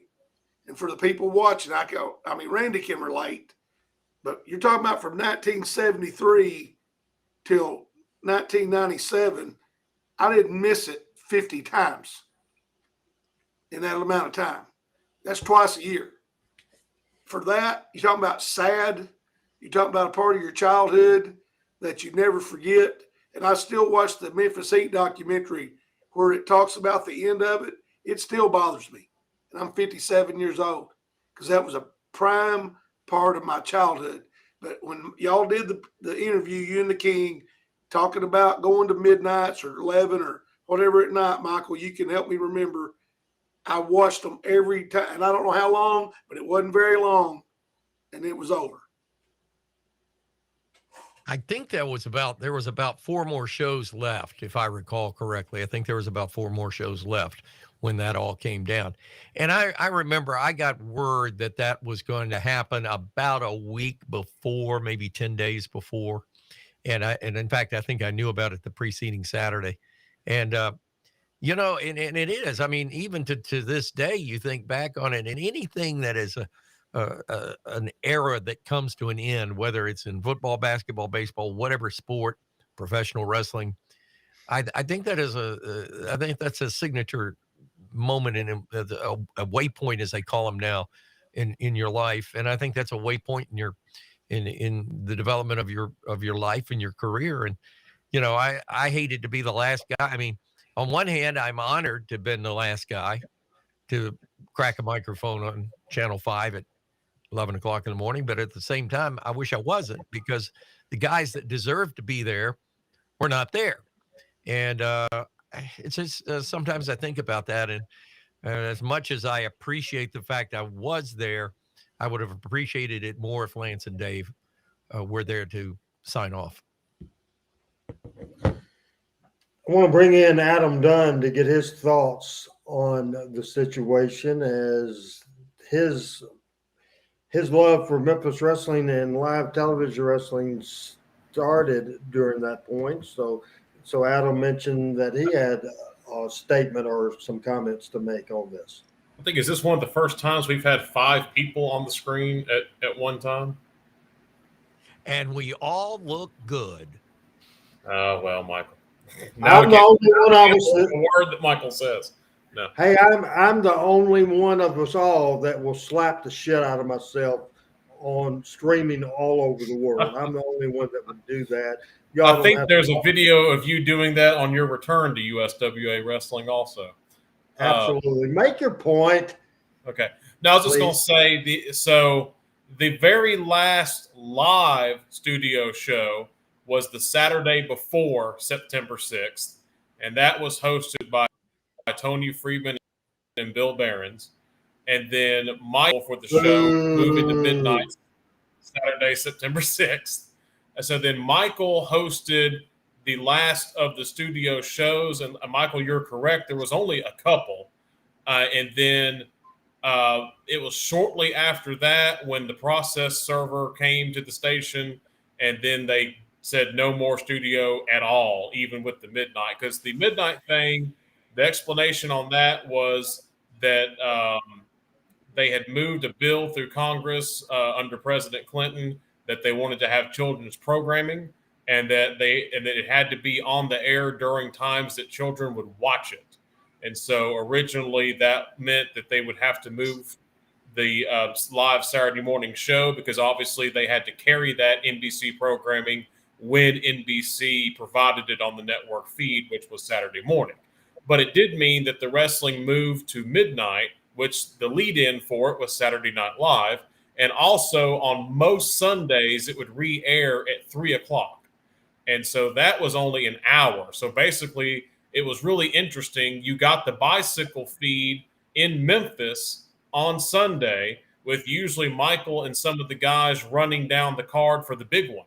So that was really weird that you kind of had the bicycle tape on Sunday that was made for Memphis. And the last, I believe the last 2 or 3 shows, they were hosted by James Beard, and they were done from wherever they had set up the control room equipment that they got from Randy West. And they did just a couple shows of that. where they would just show old footage because since they weren't able to produce anything new in the studio. And that was right around that time at the very end of USWA. They unveiled a new logo, a new look, and it just never went anywhere after that. So I just kind of wanted to make some points there about that. And I believe there toward the end, one of the things that we've watched, and you see it, it's where Tony Friedman's hosting it and Michael's there with them.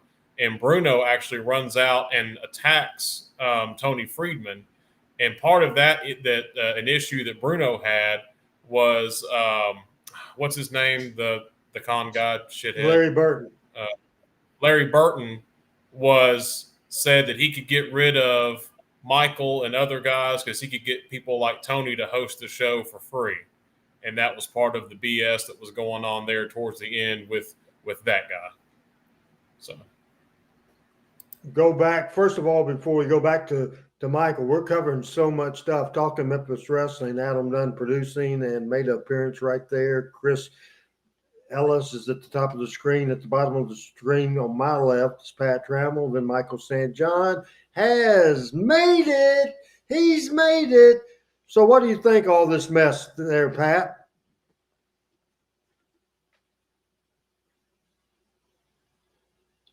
Pat, can you not see me? No, I can see you. I was muted.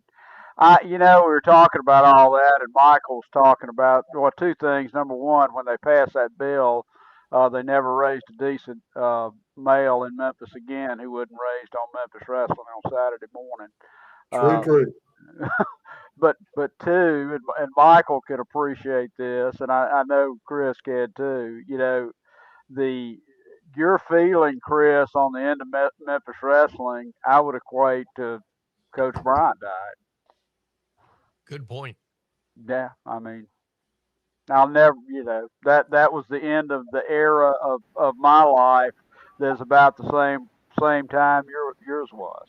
It is the end of your childhood and your adolescence right there. Now, what we're going to do right now is just great comments from Team Hales, and I appreciate it very much. We're going to take 10 minutes, and we have missed Michael St. John as he missed a lot of this show because he's covering high school football. It's Football Friday night, and they're preparing for that. I want Michael, and he'll be full screen when he does this.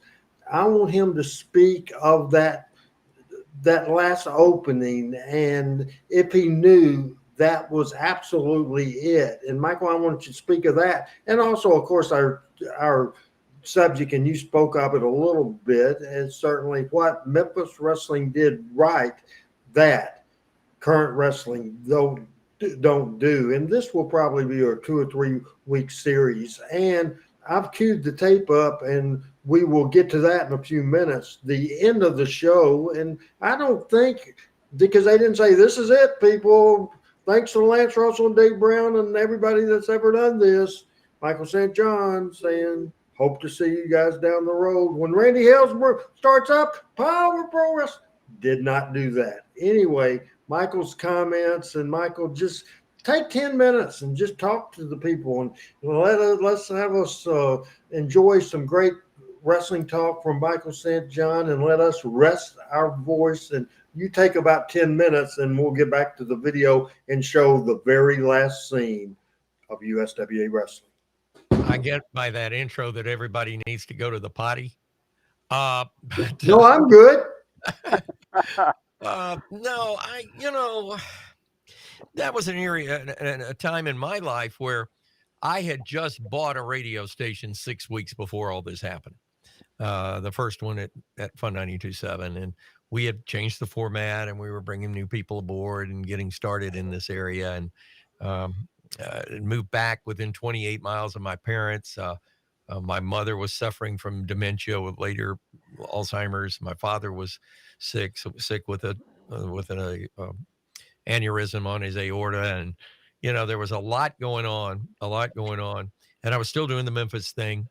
And my deal with Jerry Jarrett, and actually Jerry Lawler at this point, they paid me $200 a week, and they gave me a tank of gas every week to go up and back to Memphis.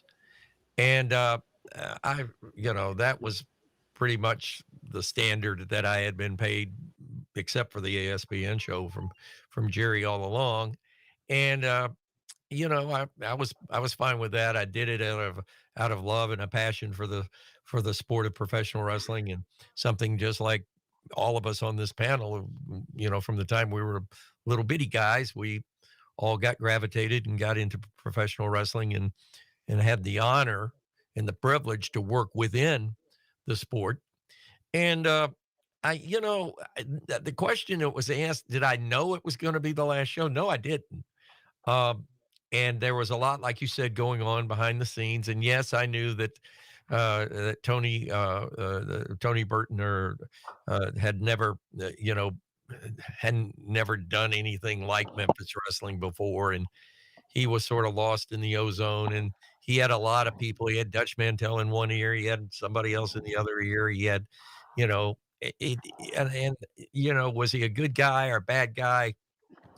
Let history decide that. But it was a situation where the town you could see the town had dwindled and dwindled and dwindled, and it was the last of the Mohicans, the last of the territories. They had moved venues. They'd lost the Mid-South Coliseum. They were running it at a flea market. The bigger shows, believe it or not, that were pulling for us at the very end, or at least for that last 6-month period, were the casino shows down in Tunica. And when they would run a casino show, the reports would be good and the turnout. But if you sort of got a built-in audience, if you would, down there, and you have a draw other than wrestling drawing people. And but as far as knowing and having on this week, we're going to do this, and this week, all I knew is we were just taping for the future. And then afterwards, I think it was probably Monday or Tuesday, I got a call. In fact, got a call from James Beard. And James said, well, we're going to do something different. We really appreciate what you've done. If we need you again, we'll call you, kind of thing. And I was good with that. I mean, I was at a point in my life that things were bubbling over in the cauldron, so it was fine. But when you look back on it, it's sad to think that the glory days of Memphis wrestling fell so far. And, Pat brought up Alabama football. Before we got Coach Saban here, it was hard to realize until we got Coach Saban here how far Alabama football had fallen from 1982 when Coach Bryant stepped down, and then in January of 83 passing away, how far down the ladder we had come. And I think now when you look back on Memphis wrestling, you look at it from a historical perspective, you don't realize how far you'd fallen off the ladder until you look back and see how far you fell off the ladder. So those halcyon days of Memphis wrestling, I remember them, but I don't remember them. I don't want to remember them. There's no fondness about it. There's no melancholy about it. I don't want to remember that. I want to remember Memphis when things were wild and crazy, and when I had the opportunity to go into Randy West's house, or to go into Jerry Jarrett's office, or to go to Memphis TV and work with the legends. I mean, to me, that's my memories. That's my thoughts. That's my love and passion. And the other thing was working with the boys, the talent level. They tried to maintain a talent level, but everybody was sort of going in different directions. And a lot of the boys were working spot shows for other promoters. And it wasn't the same. It wasn't the same. It really wasn't the same to me after Jerry Jarrett sold his part to Jerry Lawler. And then after, Tony Burton and these guys came in, it looked like Memphis wrestling. It talked like Memphis wrestling, but it wasn't Memphis wrestling. Real quick, Michael, Larry Burton. Burton. I said Tony Burton. I'm sorry.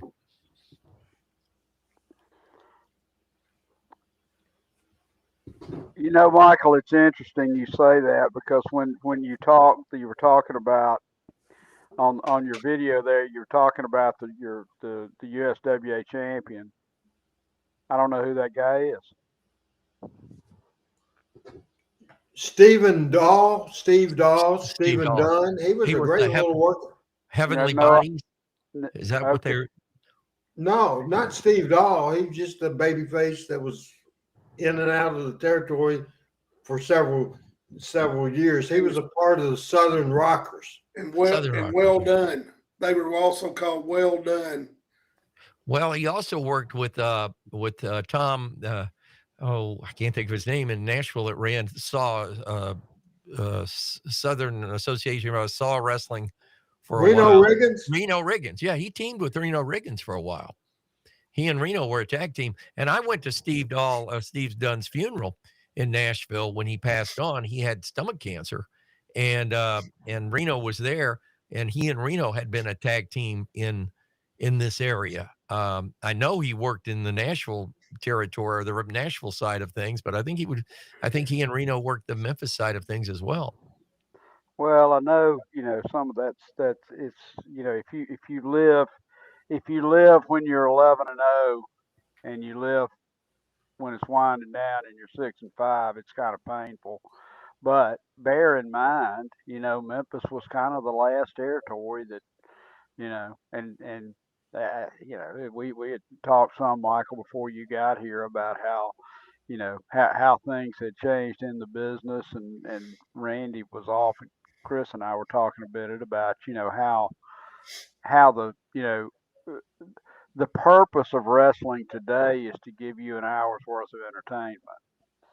The purpose in 1973 of TV wrestling was to set the stage for a denouement of a story that was going to happen on Monday night. And it was just another, it was an episode of a soap opera, if you will. To get people to the Coliseum, that was where the payoff was, not keeping people glued to the TV, even though that they certainly were, because the storytelling was so well done. Well, another thing is behind the scenes in the background, when you had people like Randy Hales and Eddie Marlin and Jerry Jarrett, you talk about a brain trust. I mean, if something went wrong, nobody knew it went wrong except the people in the back. I mean, there was never nothing went wrong on TV, because TV would always end up being a show, and it would be up in 99 out of 100 shows. It'd be a good show or a great show. So the faux were not even talked about or known in front of the camera. You get back behind the camera after a show, and somebody will say, well, that guy shit the bed, and blah, blah, blah, blah, blah. But I mean, it was because you had good quality, solid wrestling people that knew the wrestling sport, the game, the way it's done. There was a way, there was a format, that was how it was done, and by golly, it got executed. But when these other guys start coming in, and then you get somebody that is supposed to be in charge, but yet he's susceptible to any and everybody that's telling him their opinion, that changes the game in wrestling, and it changes the game in any sport. And I hate to, and I'm not throwing cold water on AEW, but I sort of see in a miniaturized version with a lot more money behind them that happening to poor old Tony Khan, because I think Tony Khan is being conned, and it's sad sometimes to see it. I hate it. I hate to see it. He's a young man with a bright young guy. I really enjoyed meeting him. But when you got 20 people coming at you with 20 different angles or 20 different things that they want or think you should be doing, that's not how you run a wrestling show. That's not how you run a company. That's not how you run a railroad. Yeah, exactly. I mean, when I walked into radio stations, and I had the opportunity to either do startups or fixes, and I'd go into a startup, and it was my way or the highway from day one. And a lot of people say good things and nice things about me today. They call me an asshole back then. That's okay. But when I went into a fix up where I'm cleaning up somebody else's mess, the first thing you do when you walk into a bathroom that stinks is you flush the commode. And that's what you have to do when you're in a failing business, in a failing radio station. I have one question about the end. And obviously, Adam, you listen up to this. Maybe if after Michael's answer, you can help out on this too. I quit watching during this era. So here the deal was, Dave went away, I went away, Corey went away, Lance came back, Michael came back, Lance got sick, Lance went away, it was Michael, then Tony. Everything we've been talking about was going on. Now, my question is, Michael, that also if Adam knows, he can weigh in on this. As I'm watching this, I see Dutch and I see Jerry Lawler. I don't see Brian Christopher, but I don't see Bill Dundee. Was Bill Dundee not around in that era? And when did he quit appearing on USWA, and what happened? Do you know that answer, Michael? Well, as I recall, no, Bill was not around, and Bill had not been around for a while. And there was still a rub, I think, between Jerry Lawler and Bill Dundee. And I think maybe Bill had an idea of what was going to go on, but Bill had been gone for a while. I want to say Bill had been gone at least since the spring. Okay. I didn't know that at all. Adam, is that basically what your answer was going to be? Yeah, Bill had been gone since the spring, and I think pretty much immediately after you left, Mike Sample started booking, so that probably rubbed Bill the wrong way. And I know he brought some guys in, like they had that big Truth Commission in there, and he brought in some guys. He called them the Shooting Stars, or just some guys from that area, Troy Faith, and I forget the other guy's name, and they put the USWA tag team titles on them. Jerry Faith and Troy Hayes.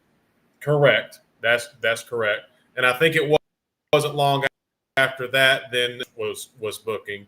And then that's when Dutch and Michael had a great deal where Dutch thought he was the better announcer than Michael, and that was awesome with them and Lance and Stacy, and they would bring people out to see who was the better announcer. I thought Michael and Lance did fantastic during that whole run that they had there. Michael's memories of that time. Yeah, no, and I agree. And I want to say that Dutch, part of that Dutch was shooting. I mean, I'm not going to lie to you. Part of that Dutch was shooting, but that's okay because, Dutch is a brilliant, and into this day, I mean, in fact, I caught part of his podcast about a week ago. Dutch is still very, very smart when it comes to this business. I mean, I respect him for his knowledge and everything he's been through and what he knows about this business. But when their highlight of the show, and it's a wrestling show, is when a professional wrestler is having an argument with the commentators on who's the better commentator, to me, that already shows you that the show is taking second fiddle and is no longer the thing. The thing is what goes on in the ring. When I was on TV, and I always said this, and this goes back to working for Nick Goulas. Nick Goulas told me day one, you're not the star. Don't try to be the star. They're the stars. You tell people about them. Okay, that's my job. Stay in your lane. And that's what I always wanted and tried to do. And, but when the spotlight turns on the commentators and a little, program about that, angle about that, I think we're missing the whole point of what a professional wrestling show is all about. Well said. I know. But to quote Vince, it was good shit. I know at the end, Adam, I don't know what age you were when you've told me before where you started watching. And Michael, this is no reflection on you because you know how much I respect you. But it was hard to watch at the end because of the standard of what we were used to.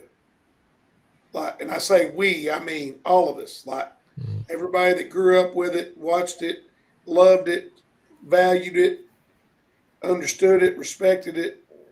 It was something like Mike said. You brought up Mike Samples. I'm like, oh my God. Like, how did he ever? 10 years earlier, Mike Samples would have had bought a ticket to that show. Now he's booking the show. I mean, that's where we had gotten to. And I say we again. I mean, it bothered me. Well, you know. No, the fans had ownership of that deal. Yeah, well, I'd say it's kind of what happened there, and I like Mike, but I'm sure once Randy was gone, it fell to Lawler, and Lawler was probably like, "Who the hell wants it?" And I'm sure Mike had probably been asking, or because Mike is pretty smart to the business and everything like that, and a good wrestler. But yeah, if you compare him to Jerry Jarrett or to Randy or whatever, then of course one of these things is not like the other. And like I said, that led to Dutch, I believe, pretty well booked it all the way through to the end. And then kind of like Michael was saying, the whole reason you had the Dutch and Michael thing was that was a way because Dutch had been filling in there for a little while doing the commentary. And then when Michael was, because Lance would be out, and then because there was some where Michael and Dutch would do it. But then kind of when they came back, you had Lance, you had Michael, you had Dutch. Of course, Lawler wanted Stacy out there. So the desk was full. So I think it was a way for Dutch to give Dutch something to do and then eventually move on from there with it. Now, Dutch was booking at the end because he said on his podcast he kept the belt because Larry Burton wouldn't pay him. So Dutch kept the belt. Now, I don't know if he still got the belt, but he said he kept it. He wants too much. He does, and he wants too much for it. Conrad Thompson will buy it someday. I tried. And which belt is it that he has? Does he have the unified title or does he have the USWA heavyweight title? I think he's got the USWA. My guess would be he probably has the US. You're right. My guess would be he's got the USWA title. USWA one. Because that's the one we had. I think the unified title Jerry still had. I think Lawler still had that. Right. And I think probably still does. You mentioned something that it was hard to watch, Coach. And I'll be honest with you, it was hard to do that program because in doing those programs, and Randy, you can attest to this, there were no shows. There were guys that didn't want to go on and do this or do that. There was bickering and arguments in the back. I mean, there was constant change. I can remember one time taking my rundown sheet, my format, Randy, and looking at it after the show and sitting on the desk. And I was the show if I just didn't feel, I thought, this is terrible. And I took that thing and I wadded it up and I threw it in the first trash can I could find because it looked like it had been bleeding. I mean, there had been every match, there was either a change. They'd come out, and that's something that, God bless Eddie Marlin. I think about him often. I know he's in that wrestling ring in the heavens these days, but I think about Eddie. They would never interrupt you while you were doing your commentary. The only time I can remember ever being on a wrestling program and doing commentary, whether it was on Wednesday night in Nashville or at the Cook Convention Center or on Channel 5 or with anybody else, with the Poffos or anybody else. Never would they interrupt you while you were on the air except one time. And you know what that one time was, guys? When they arrested Billy Travis. Yes. They arrested Billy Travis. That was the only time ever that anybody came out, whether it was Mr. Coffee, whether it was Jerry Jarrett, whether it was Randy, whoever would ever come out during your commentary. But when you went to break or they went to a video, then they'd come running out and say, hey, we got to change this to so-and-so, or we're doing this now. They would fill you in and they'd get away before you went back on. It was, they respected the talent that was on the air to do their job. And like I said, the only time I can remember, and it shocked all of us when it happened, when somebody ran out, and I forget, it wasn't Mr. Marley, it wasn't Eddie. And I want to say, gosh, I don't know, I can't remember who it was, came out and said, we're going live outside. Watch the monitor. We're going live. They're arresting Billy Travis. Yep. And that's what, it was one of these, pull the headphone off and whisper it in your ear. And it was like, and then we went right to it. But that was the only time that I ever did commentary that somebody interrupted me during commentary. You guys were showing you and Stacy were doing a throwback video, and they were showing that June 28th, 1997. I was there. It was my birthday.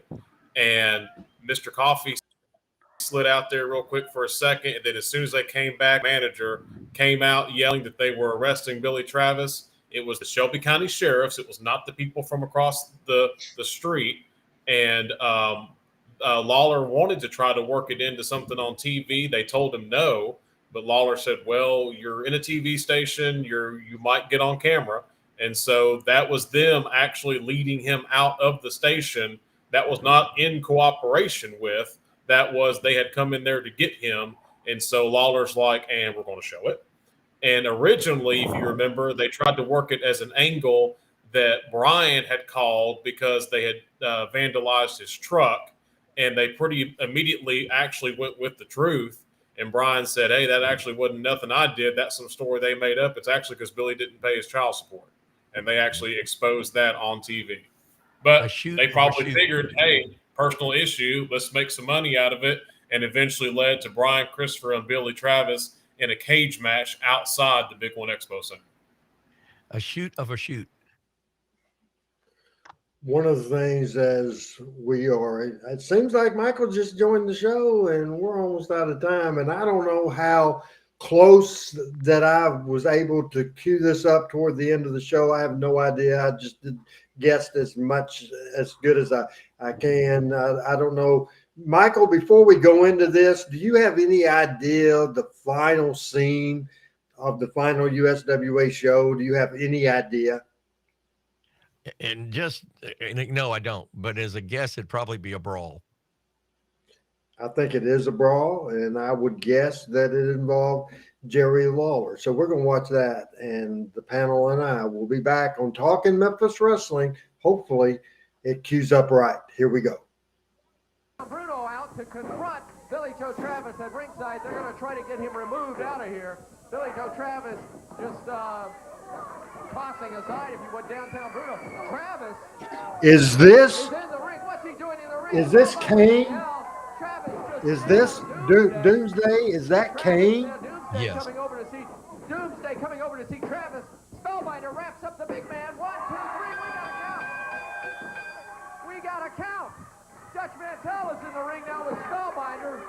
Billy Joe Travis hit Big Doomsday with something.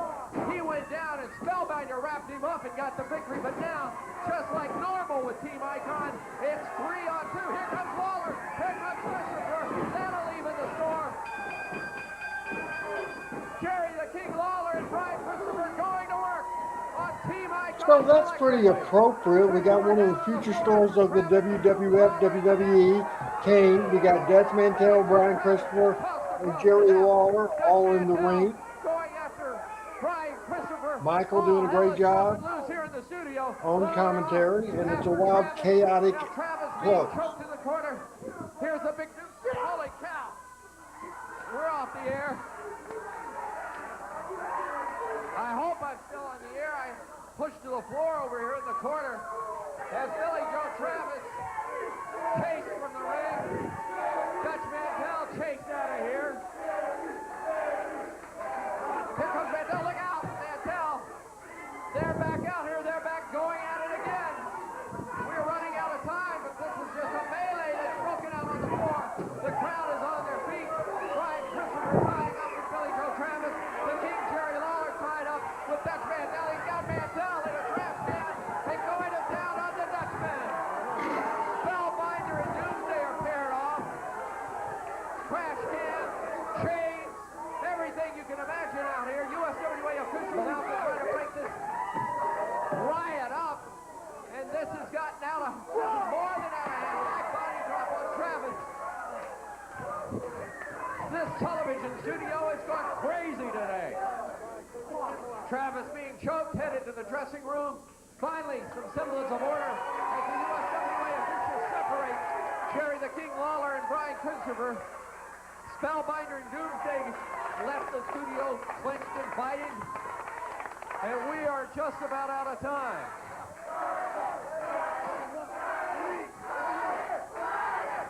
You see the remnants of the fight that ensued. The battle was in the ring with Spellbinder and Doomsday, and that match will officially go to Spellbinder. But the brawl that ensued afterwards I'll tell you, it has been a wild day from start to finish. I hope you've enjoyed it. I can't say anything else. We'll see you next week. Michael St. John for USWA. So long, everyone. The announcers on this program are selected and I think that is a very appropriate way.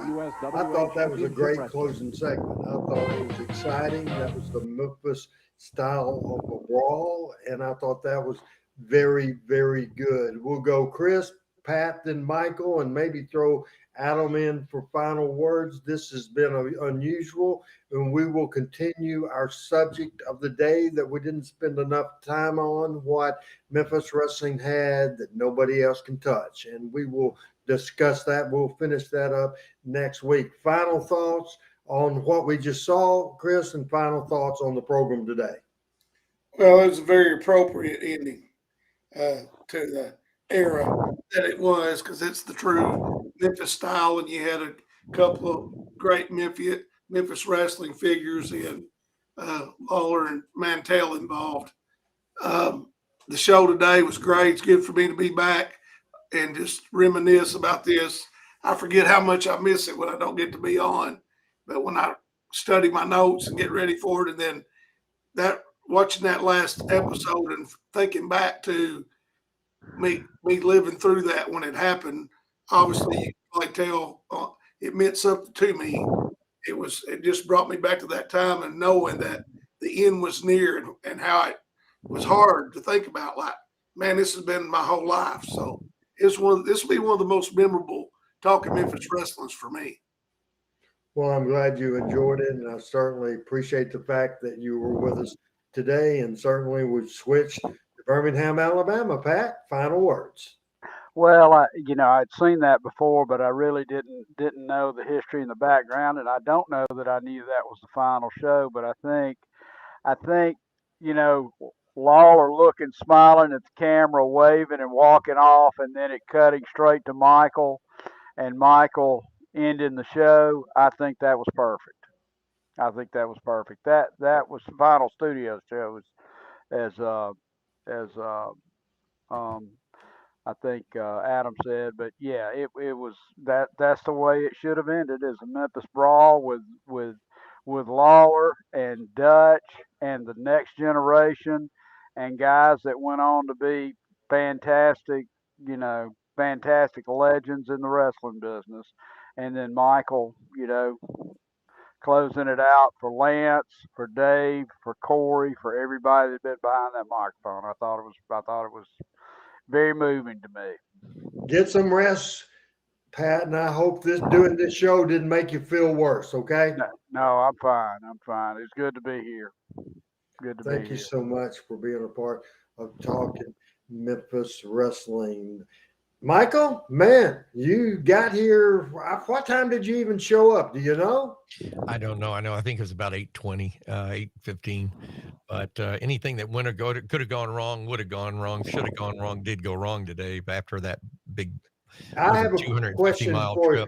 I have a question for you before your last thoughts of the day. You mentioned it last week on our show. You were talking about the team that you do cover was undefeated and having a hell of a football season. Give us an update on that team. We lost pretty handedly at Scottsboro last week. Oh, no.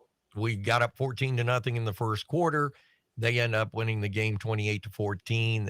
Scottsboro, under Coach Chris Bell, has a very good team in the northeast part of Alabama, and I think they'll go a couple of places into the state playoffs. We are young. We had 22 seniors last year. We got 12 this year, and of the 12, only 5 played of any significance. So it's a rebuilding year, but we'll see. We got a big game coming up I'll be in Fort Payne tomorrow, over on I-59 at Fort Payne High School, to talk to Coach Chris Edwards. And from there, I go to Sardis, Alabama. And from Sardis, I go to Huntsville to Grissom High School. Then I have to come back here and interview the coach for the Lee Osmond show tomorrow evening.